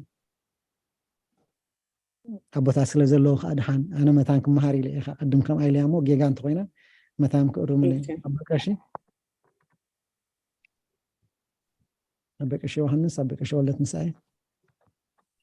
ኣበይ ምርጌታ ለማ ኣንተ ኣሪፈ ኢሎም እዮም ኣብዮም እዮም ኣብቲ ኮፍ ኢሎም እዮም ዝዕዘቡ ኣለዉ ነሳ እታ ዝመለስካየ እቲ ቀዳሲ ካህን ብመስቀል ዘይኮነ ብኢዱ ይደሳልም ምክንያቱ ካብቲ መስቀል ዝዓቢ ስጉኡን ደሙን ክፍትት ክርስቶስ ዝፈተቶ ሓምፅግቦ ከም ኢድ ክርስቶስ ኮይና ክትፍትት ስጋኡን ደሙን ዘርፈደት ኢድ መስቀል ኣድልያን እዩ ብደይ መስቀል እዩ ዘሳልም እሺ ካልእ ህይወት ተስማዕልና ካልእ ሕቶ ድሓር ሕቶ ይብልኩም ሓንቲ ሕቶ ኣላት ኣነ ድሓን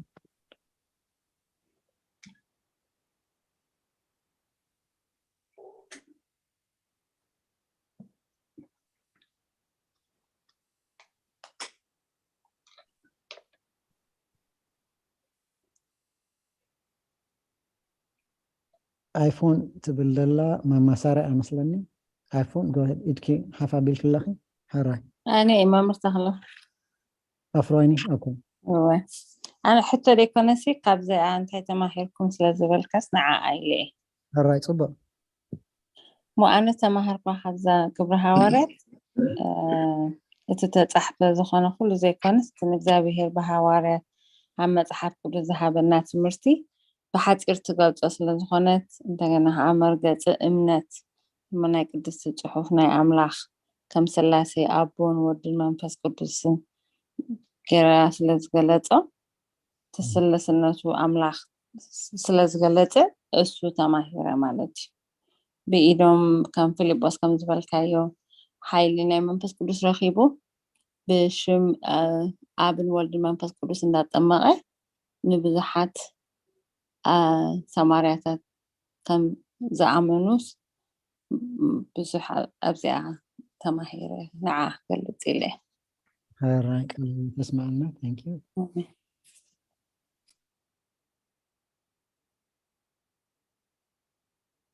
መምህር ተኽለ ሓወይ ቃል ህይወት ተስማዓልና ኩልኩም እግዚአብሔር ተመስገነ ይኹን ኣሜን ኩልና ቃል ህይወት ተስማዓልና መዓዛ ቅዱሳን ኣሜን ኣነ ከዓ ካብዚኣ እንታይ ተማሂረ እዛ ዝመሃርካናሲ እግዚአብሔር በቲ ግዜቲ ንበዓል ጴጥሮስ ኩሉ መላእክቱ እንዳገበረ ኣብ እስር ቤት ይበፅሖም ከም ዝነበረ ብመላእክቱ ልኢኹ ከዓ የውፅኦም ከም ዝነበረ ሕጂ ኣባና ከዓ ስቲል እግዚአብሔርም ኮንቲኑ ከም ዝሰርሕ ምክንያቱ ዋላ እኳ ዘውፃእካ ደየለ ባዕልኻ ክትወፅእ ተዘይከኣልካ ግን ኣብቲ ውሽጢ እስር ቤት ከለኻ ሓይሊ እግዚአብሔር ኩሉ መንፈስ ቅዱስ ዝወረዶም ብወንጌል ዝተኣሰሩስ ኩሉ ግዜ ብትብዓት ነታ መንግስቲ ሰማያት ይጽበይዋ ዳ እምበር ይጭንቁ ከምዚ የለው ብሓቂቶም ብወንጌል ተኣሰሩ ማለት እሞ እግዚኣብሔር ምስኦም ከም ዘሎ እቶም ኣብ ደገ ዘለና ደኣ ንሓስብን ንጭነቕን ብኣቶም እምበር እሳቶም እግዚኣብሔር ብኡ ሕለፍተ ኢልካ ክትሓልፍ ካብ እስር ቤት እውን ዝወፁ ከዓ ኣለውና ኣቦታት ኩሎም ማለት እዩ ኣሕዋት ዋላ ሕጂ እግዚኣብሔር ብዝተፈላለየ መልክዕ ይሰርሕም ከም ዘሎ ስቃዕ ዝመፅእ ክርስቶስ ኩሉ ግዜ ቀፃሊ ምዃኑ ከምቲ ናይ በዓል ሃዋርያ ጴጥሮስ እኳ እንተዘይኮነ ግን ሰብ ብሰብ ገይሩ ይልእኸልካ እግዚኣብሔር ብሰብ ገይሩ ይውፃእካ እግዚኣብሔር ነቶም ንብዙሕ ዓመታት ኣብ ቀይዲ እንድሕር ፀኒሖም እሞ እግዚኣብሔር ፍቃዱ ኮይኑ ከዓ ነቲ ዝነበረ ሓላፊ ድዩ ዋላ ገለ ቀይሩ ሓደ ልኡም ዝኾነ ብክርስቶስ ዝመፀ ነቲ ጉዳዮም ፈትሹ ርኢኡ መርሚሩ እንታይ ዝኾኑ እዮም እዚኦም ብምንታይ ዓመት ተኣሲሮም እንታይ ኢሉ ሓደ ግዜ አንኤክስፔክትድ ዝኾነ ዝወፅሉ እስራት ትርኢ ኢኻ ሕጂ እዚ እውን መልኣኽ ሰብ እግዚኣብሔር ሲ ከም ሰብ ገይሩ መልኣኽ ከም ዝሰደልካ ብኢድ ሰባት ገይሩ ከም ዘውፃካ ባዕሉ እውን ከም ዘፀናንዓካ ኣብቲ ውሽጢ እስኻ ብኸምኡ ክትሓልፍ ተደሊካ ከዓ ስጋዕ ሕጂ እውን ኣብኡ ከም ዘለኻ እሞ እቲ ዝበለፀ ከዓ ወንጌሉ ዝሰፍሕ ብኣቶም ገይሩ ከዓ እቲ ዝበለፀ ዝዓዘዘ ኮይና ትርድአኒ በቶም ከምኡ ኣሕዋትና ኣብ ከምኡ ዘለውስ ንምንታይ ህዝቢ ኢኸ ንክርስትና ክፍትሽ ዝኽእል ዝምርምር ዘሎ ንምንታይ ከ ናብ እምነት ይመፅእ ኣሎ ንመፅእ ኣለና ንምንታይ ከ ብኦም ነስቆርቁር ንሓስብ ኣለና እምነትና ንክንፍትሽ ከዓ እዚ ናይ በዓል ጴጥሮስ ንዓና በዚ ይርድአና ኣነ ማለት እዩ ከምኡ ገይረ ተረዲአ እዮ ቃል ሂወት ይስማዓልና አሜን ቃል ሂወት ይስማዓልና ንኹልና ካልኦት ኣሕዋት ሓት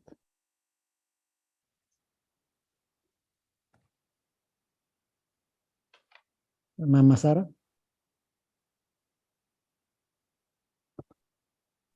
እግዚአብሔር ይሓግዘኒ ኣነ ድማ ካብቲ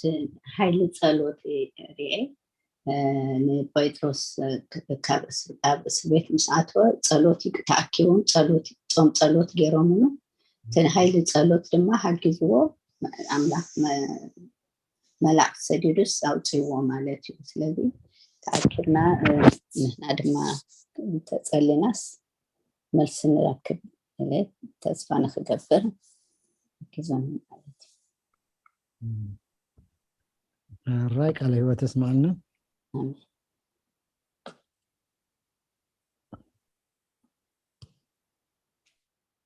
ما مرتغلو أبي الراي سم الله እግዚአብሔር ይመስገን ጽቡቅ ትምህርት ተማሂርና ኣነ ከዓ ስንታይ ኣኸብል ደለ ኣብ ብዛዕባ ናይ ሐዋርያ ቅዱስ ጳውሎስ ብጎይታ ምስ ተፀውዐሲ ናብ ሃገር ዓረብ ከም ዝኸደ ምናልባሽ ኣው መብርኽት መምር እስታይ ከተብለልና ኣው ከዓ ጎይታ ጥራይ ከም ዝመሃሮ ማለት እዩ በመንፈስ ቅዱስ ከም ዝተማሃረ ኣብ ሕጂ ቁርብት ያነጽር ከተብለልና ማለት እዩ እንደገና ከዓ ሐዋርያ ተባሂሉ ንጎይታ ብጎይታ ተፀውዑ ንጎይታ ከዓ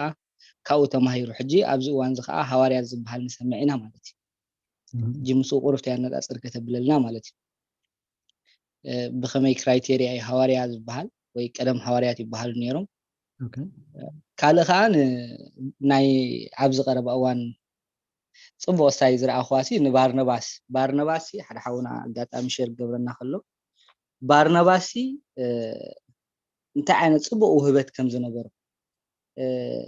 ንሐዋርያ ቅዱስ ጳውሎስ በቃ ደልዩ ኸይዱ ረኺብዎ ዋላ ንዮሐንስ እውን ነቲ ማርቆስ ዝብሎ ማለት ሐዋርያ ቅዱስ ጳውሎስ ምሳና ይትኸይድ ኒኻ ምስ በሎ ንዑውን በቃ ንሱ ሓብሒብዎ ማለት እዩ እንታይ ዓይነት ውህበት ከም ዝነበረሲ እስቲያቢለ ማለት እዩ ግዜያዊ ከለኹ ሼር ገብራ ኢለየ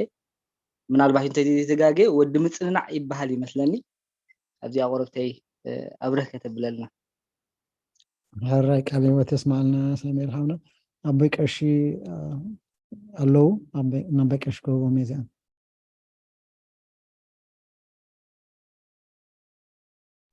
قصل ما مرحن سؤال كاد حري أنا بقى يوحنس بزعبة اوكي تفضل انا هلا قبل بقى يوحنس يوحنس نايزي بفلاي ناي هارب ጳውሎስን 3 ዓመት ንበይኑ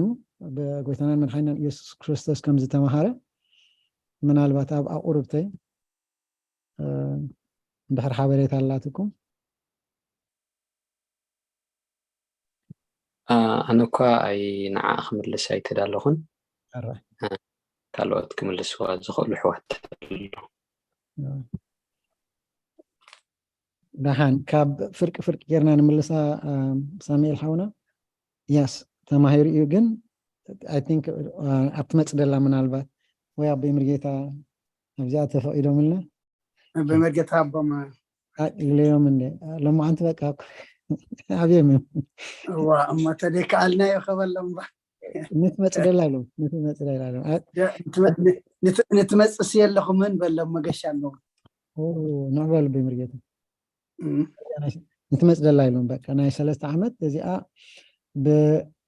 ንምንታይ ሓዋርያ ተባሂሉ መን ኢኻ ሓዋርያ ክበሃል ዝኽእል ናይ ገዛ እዮም ማለት እዩ ንኹላትና ማለት እዩ ኣባ ኮለና ከዓ ነዛ ናይ ንምንታይ ኢና ሕጂ ኣብቲ ቃል ወንጌል ክንበብ ከሎ ብፍላይ ኣቦታትና ወንጌል ከንብቡ ከሎ ክልተ ሽምዓ ይውላዕ ንምንታይ እቲ ጥዋፍ ዝውላዕ ከዓ ኣብዚኣ ኻ ክንሪአ ኢና እቲ ብርሃን ዝረኣዮ ሓዋርያ ጳውሎስ ናይቲ ብርሃን እቲ ናይ ብሓቂ ናይ ወንጌል ብርሃን ምዃኑ ኦኬ ህንት ክበኩሜ ግን ነቲ ብርሃን እቲ ምስተረኣሲ ከምኡ ብርሃን ስለዘየለ ኣብቲ መጽሓፍ ቅዱስ እንታይ ይብለና ወርሒ ሓፈረት ፀሓይ ከዓ ሓነኸት ሜይቢ ሓነኸት ሓፈረት ምናልባት ገልቢጠን ክኸውን ክእል ግን ክልቲአንሲ ከምኡ ዓይነት ብርሃን ተራእዩ ስለዘይፈለጥ ስጋዕ ክንድዚ ኢነሩ እቲ ብርሃን ማለት እዩ ሕጂ ንሱ እቲ ብርሃን እቲ ምልክት ናይ ምንታይ ምዃኑ ንሕና ከዓ ንምንታይ ኢና ሽምዓ ንውላዕ ወንጌል ክስበኽ ከሎ ንሓዋርያ ጳውሎስ ከዓ ንምንታይ ወንጌል ሰባኺ ተባሂሉ ብኣምላኽ ተዋሂቦ እዚ ኩሉ ብሓደ ዝተኣሰረ እሞኒ እዚኣ ናይ ኩላትና እዮ ገዛ ክትከውን እያ ሕጂ ወይ ትፈልጥዋ እንድሕር ኣለኹም ኮንኩም ኣቦይ ቀሺ ምናልባት ኣቦታት ኣለኹም ናተይ ሕቶ እያ እዚኣ እንድሕደይ ኮይኑ እታ ሰዓትና ተኣኽለና ኣላ ማለት እዩ እሺ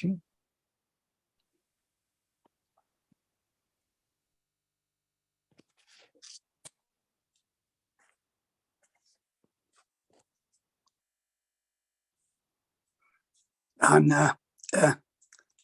كنت زبالكايو نمسعي تكون أبونا ندحر أبيم بكشو عن نسكوبة حسب نزخون قبل التمهرنا يو تلون إستي واسبل النامو بدحريو إستي معصو قرنا صلت كنعصو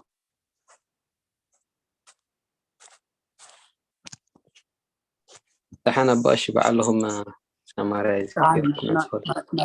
ما سووا قبر عندي أنا قلنا عن كابت التمهرنا يسن أنا وانتاي تردينا عندي كلنا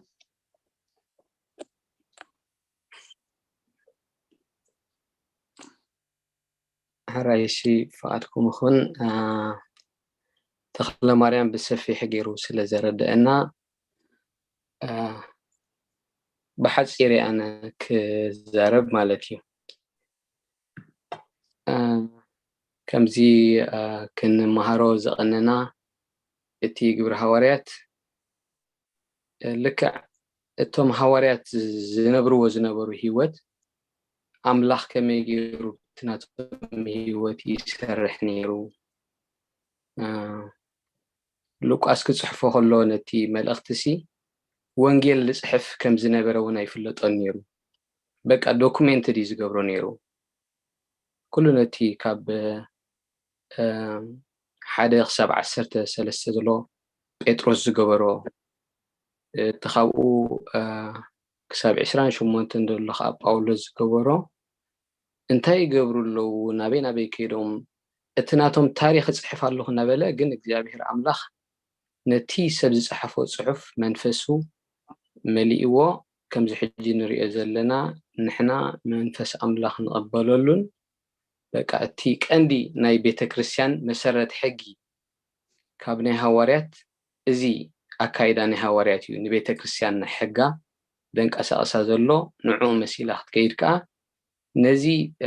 ኣካይዳ ሃዋርያት እያ ትርኢ እታ ቤተ ክርስቲያን ማለት እዩ ናይ እግዚኣብሔር ኣምላኽ ቃል ከዓ ከመይ ገይሩ እናዕበየ ይኸይድ ከም ዝነበረ ከርእየና ፀኒሑ ማለት እዩ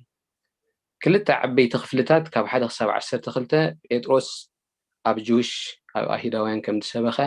ካብ 13 ክሳብ መጨረሻ ከዓ ጳውሎስ ከመይ ገይሩ ከምቲ ጎይታ ዝኣዘዞ መጀመርታ ነቶም ሃዋርያት ዋላ እኳ ሃዋርያ ጳውሎስ ምስኦም ኣይምበር ኣብቲ ምዕራፍ 1 ቁፅሪ 8 እንታይ ኢልዎም መንፈስ ናባኻትኩም ዝወርድ ሓይሊ ክትቅበሉ ኢኹም ኣብ ኢየሩሳሌምን ኣብ ኩላ ይሁዳን ኣብ ሰማርያን ኣብ ወሰን ምድሪ ምስክር ክትኮኑን ኢኹም ከም ዝበሎም መሰረት ልክዕ እዚኦም ሃዋርያት እዚኣቶም እናተኣሰሩን እናተፈትሑን ኣብ መወዳእታ ክሳብ መጨረሻ ዓለም ከይበፅሑ ግን እግዚኣብሔር ኣምላኽ ኣይወሰዶምን ስለዚ እዚኦም እቶም ዓበይቲ ሃዋርያት ዝበሃሉ ጴጥሮስን ጳውሎስን ክልቲኦም መጨረሻ ዓለም በፂሖም እዮም ኣብቲ ክበፅሕዎ ዘሎ ወንጌል ክበፅሖ ዘሎ ኣብ ቤት ፍርድታት ከይዶም ኣብ ዓበይቲ ኣመሓደርቲ ናይ ከተማታት ከይዶም ኣብ ዓበይቲ መንግስታት በፂሖም ኣብ ዘይበፅሕዎ የለን ማለት እዩ ብኻልእ ኣረኣያ ክንሪኦ ከለና ከዓ ልክዕ ኣብ ኢየሩሳሌም ነይሮም ኣብ ይሁዳን ሰማርያምን ነይሮም ኣብ መጨረሻ ዓለምን ነይሮም ካብ 1 ክሳብ 7 ካብ 8 ክሳብ 10 እንዳበለ የርእየና ስለዚ ነዚ ስራሕ ኣምላኽ ንክፍፅሙ ተላኢኾም ነቲ ህይወቶም ከዓ ሃዋርያ ጳውሎስ ይኹን ሃዋርያ ጴጥሮስ በቲ ኣምላኽ ዝለኣኾም መንገዲ ሰናይ ጉዕዞ ተጓዒዞም ከምቲ ክርስቶስ ኣብ መስቀል ኩሉ ተፈፂሙ ዝበለ ንሳቶም ከዓ እቲ ስራሕ ኣምላኽ ብከምዚ ክምህረና ፀንሐ ሓውና ገይሮም እቲ ስራሕ እቲ መልእኽቲ እቲ ሕድሪ ካብ ጎይታ ዝተቐበልዎ ክሳብ መጨረሻ ዓለም ኣብፂሖሞ እዚ ከዓ ሉቃስ ከም ታሪክ ገይሩ ኣዘንቲይዎ መንፈስ ቅዱስ ከዓ ከም መንፈስ ኣምላኽ ዘለዎ መሰረት ሕጊ ናይ ንጹሕ ሃዋርያት ኢሉ ንቤተ ክርስቲያን ክሳብ ንዘለኣለም ዓለም እዚ ህይወት እዚ ተቐፀለ ንነብሮ ኣለና እግዚአብሔር ኣምላኽ ዝተምሃርናዮ ኣብ ልብና ሕድረልና ቃል ህይወት ይስምዓልና መምህር ተኽሉ አሜን አቦና ቃል ህይወት ይስምዓልና ኣብ ጸሎትኩም ዘክሩና ራይ በሻንስ ቃል ህይወት ይስምዓልና ጽቡቅ ማዕፀዊ ሓውና መምህር ተኽሉ ድማ ስለቲ ተዳሊኻ መጺኻ ዝመሃርካና እግዚአብሔር መመልሹ ምግላጹ እየብዛሐልካ ሓፍትና ትርሃስ ዘመርከልና መዝሙር መላእኽቲ የስማዓልና ተንኩልኹም ነቲ መዝሙር ኹን ነቲ ካብቲ ክንመሃሮ ዘምሰና ድማ እዚ ተረዲእና ኢልኩም ተረዳእኩም ክትገልጹ ዘምሰኹም ነቲ መዝሙር ውን ካብ መጽሐፍ ቅዱስ ጥቕሲ ገርኩም ዘብራህኩም እግዚአብሔር ናይ ኩልኹም ዘመን አገልግሎትኩም ይባርኽ ሓንቲ ኣነስ ኣብ ምዕራፍ 12 ሲ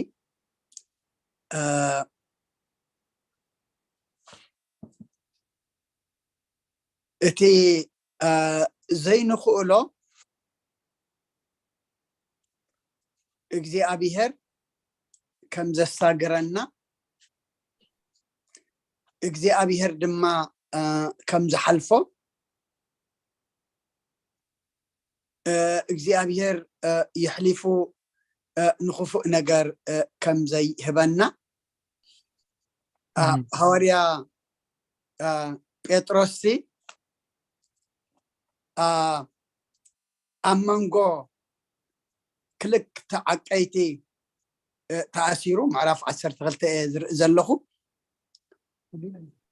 ምክንያቱ ننقها وقحتا مصيوم اتا صوا نيعقوب زرخبتو اتا مسياف نسائيو زصبه نيرو ليتون بخلته عقيتي امنغو خلته حلوتيو دقيسو نيرو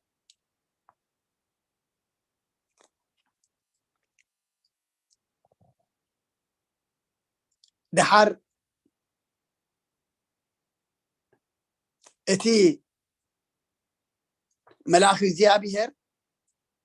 ابتقو دو بلا ابتا بيت مأسرت دما برهان برهه نبيتروس دما مسنغليو تنكيو قلطيف كاتنسيلو ابارابرو اتمقاوح دما كاباداو ودقه نتملأكا تعطق اسا انكاون اعتبلو نسر ما قوم غبره اتملأكا كدانكا تخدنمو صعبن بلو نسون وصي صعبو غناخه رأي زر زلو يمسلو نبرنبر اتي ملأخ اتي بملأخ زخونه حق مخانو استوعلن نتقدماين كالاين برز حلو مس حلفو نابت ختما زوتو مع صحاتين بصحو بعلو انتخفتلم وصيم كا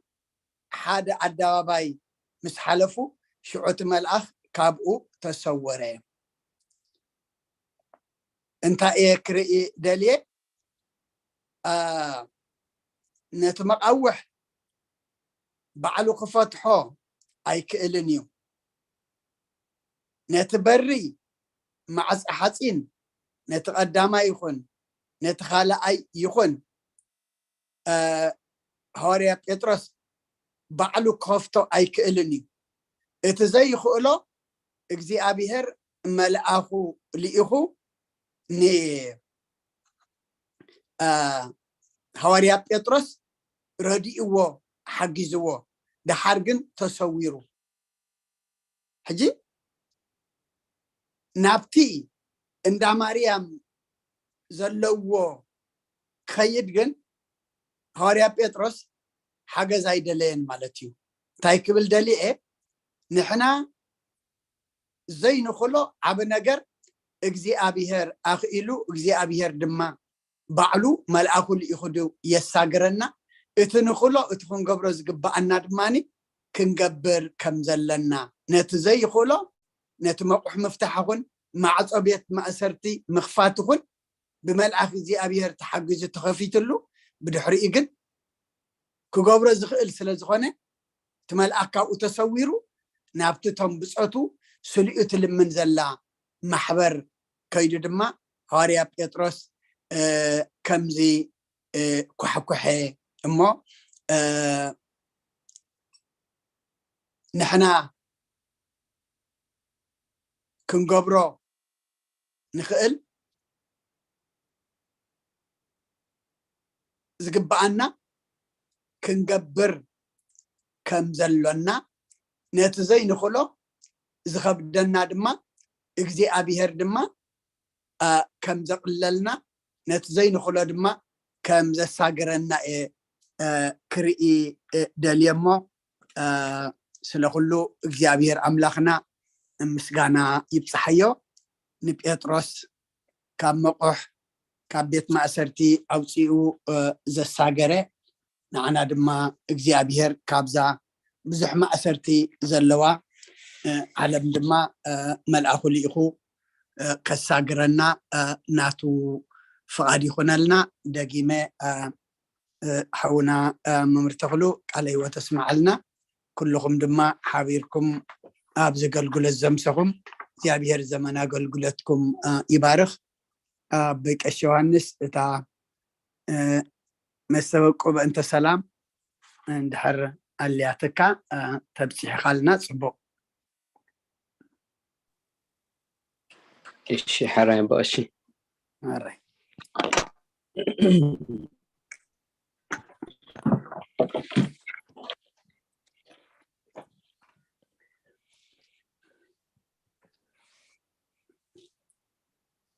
بسم أب ومنفس قدس أملاك كم بحدش كله زحز እግዚአብሔር أبو قيتانان مدحنينان يسوس كريستوس أنت سلام زحنتي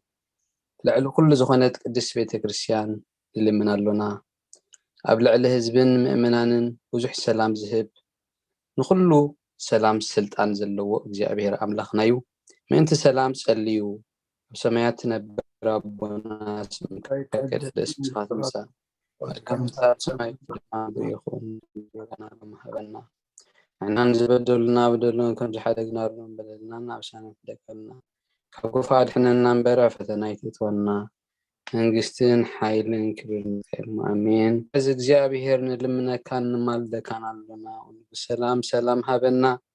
كل يبكنا يخمو እግዚአብሔር أطرينا ጸጋኻ ወናፍስና ብዘይካኻ እንፈልጦ بعد أملاخ يبلنان قدس سمكا نسمن نسوعنا اللنا أب سمايات جلها نسخا سلام كابل نفس كلنا أحضر أبزع على مزي من بارنا بسلام حلو نمرحت هاجرن هون بقدس سمكا سلام كحبهم أبزورينا نزلو مكان انت أحزاب كأمخر خهاب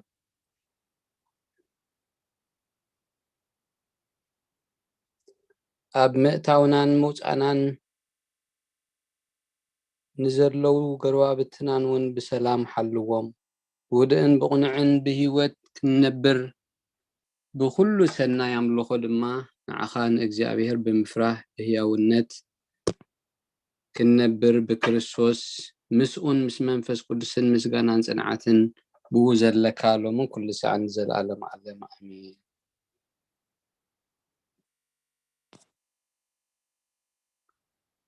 باشميت كينكم الله حراي قدس እግዚአብሔር أملاخنا سلا كله تمسجن سلا زغباء زي تمسجن سلا بهوات بتعنا دو زبلكنا دما تمسجن بهوات سلا زلنا إنا هاي زغباء زي تساتف ترنكون بقينا مو إذا سلا زفقد كالنا نعخا كبرن مسجانان يخون كمزا أبزام دراويت غباء بقالكا تساتفنا زمسنا زغبا ازي قالكا فتنا ساغيرو نقب داموت امسيلو أسر قداموت مقدي أتحجو دما أبتي غباء قدسان سماوي هاجر زساتف قبرلنا امين قدس እግዚአብሔር أملاخنا كله اتي ان محارو زلنا ناب سماي زتأمت قبرلنا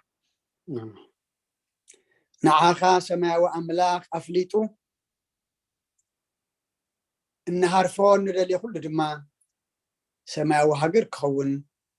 اسخا حجزنا اتهم اسمعتهم ان تقصو كنمهارهم زغبرو اغلغلتهم كنرئي زمسنا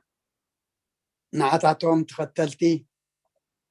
نعاتاتهم كنمسل مساعتهم زنبركا مسانا قتل دمان معقبكا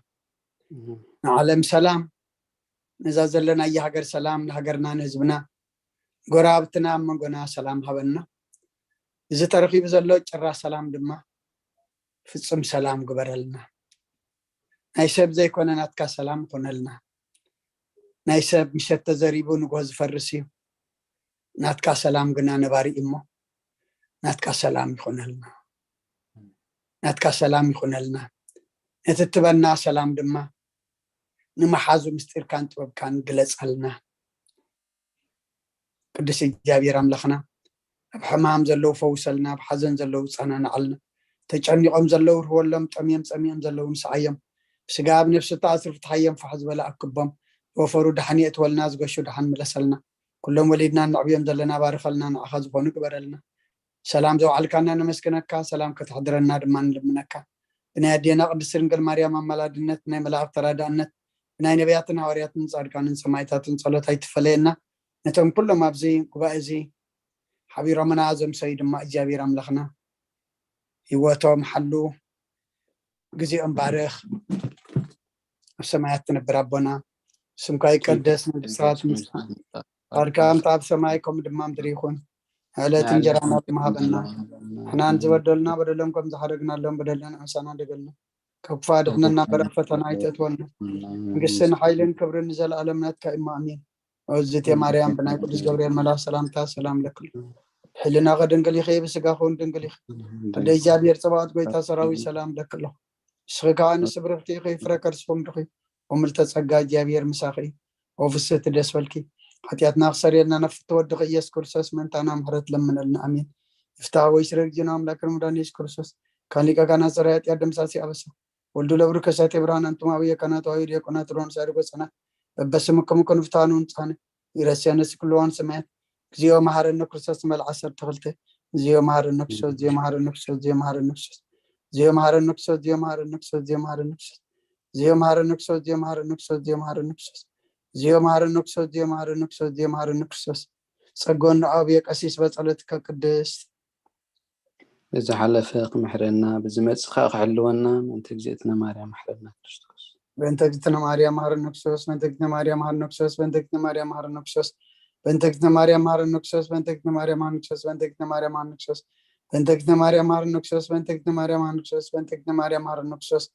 بنتجتنا مريم مهار النكسوس بنتجتنا مريم مهار النكسوس بنتجتنا مريم مهار النكسوس بنتجتنا مريم مهار النكسوس صقا قويتانا إيسوس كريستوس فرجا بها ربون حبرت منفس قدسن قبل علينا قبل على كلكم من قبل على بزز لنا يبوتان وصفن دربن كويني ورد سلا كله እግዚአብሔር ምስጋና ይብጽሐዮ ተረፈ ግዜና እግዚአብሔር ዝሃበና ድማ ንኽብሪ እግዚአብሔር ደው ክንብለሉ እግዚአብሔር ይሐግዘና ብሩኽ ለይቲ አሜን ቃል ህይወት የስማዓልና ቦታትና መምህር ተኽሉ ትወዝበሪ ናይ በሓቂ ጽቡቕ ምሄርካና ቴንክ ዩ ቃል ህይወት የስማዓልና ቦታትና ኩልኩም ድሓን ሕደሩ ራይ ብሩኽ ለይቲ ንኩልና እግዚአብሔር ተመስገን ይሁን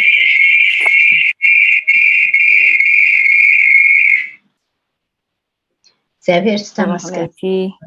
ዛሎም ምሽት ተማህርናያ አገልግሎትኩም ይባርክ ጽንዓት ይሃብኩም አቦታትና መምህር ተክሉ ቴንክ ዩ ተርሐሳፍትና እግዚአብሔር ተመስገን ይሁን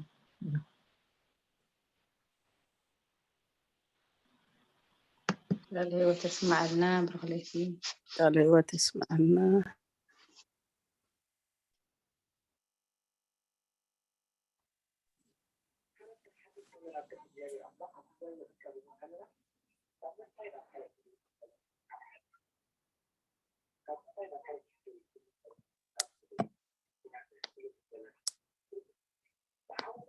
አይስማዕን ዘሎ ميت الله ما بنا بمرقتها هراي ስለዚህ ደገፍኩም እግዚአብሔር ይደግፍኩም መምህር ተክለ ማርያም ሓውና ብግቡእ ተዳልዮም ግዜ ሂቦም ነዚ ዘቕረቡልና አገልግሎት ዘመን አገልግሎቶም ይባርክ ሞይኦም ይባርክ እግዚአብሔር በመዝሙር በሁሉ ክትሳተፉ ዘምሰኹም ከዓ ሴተ ጻድቃና ስበትሁታን ክፈልኩም በሁሉም ነቲ ቅድስት ቤተ ክርስቲያን ትሁብ አገልግሎት ግዚኹም አወሃሂድኩም በጥብዓትን በአንቃድዎን ክትከታተሉ ዘምሰኹም ቅድስት ቤተ ክርስቲያን ሴተ ጻድቃን አስበትሁታን ይክፈልኩም ትብል ናይ እግዚአብሔር ቅዱስ ፍቃድ ኮይኑ ንዝመጽ አገልግሎትና ብድሓን ጸኒሕና ከምዚ ሕጂ ክንሳተፉ ከዓ ሓለዋን ጉስነትና እግዚአብሔር አይፈለየና ሰላም እተው በሰላም ይረኽበና አሜን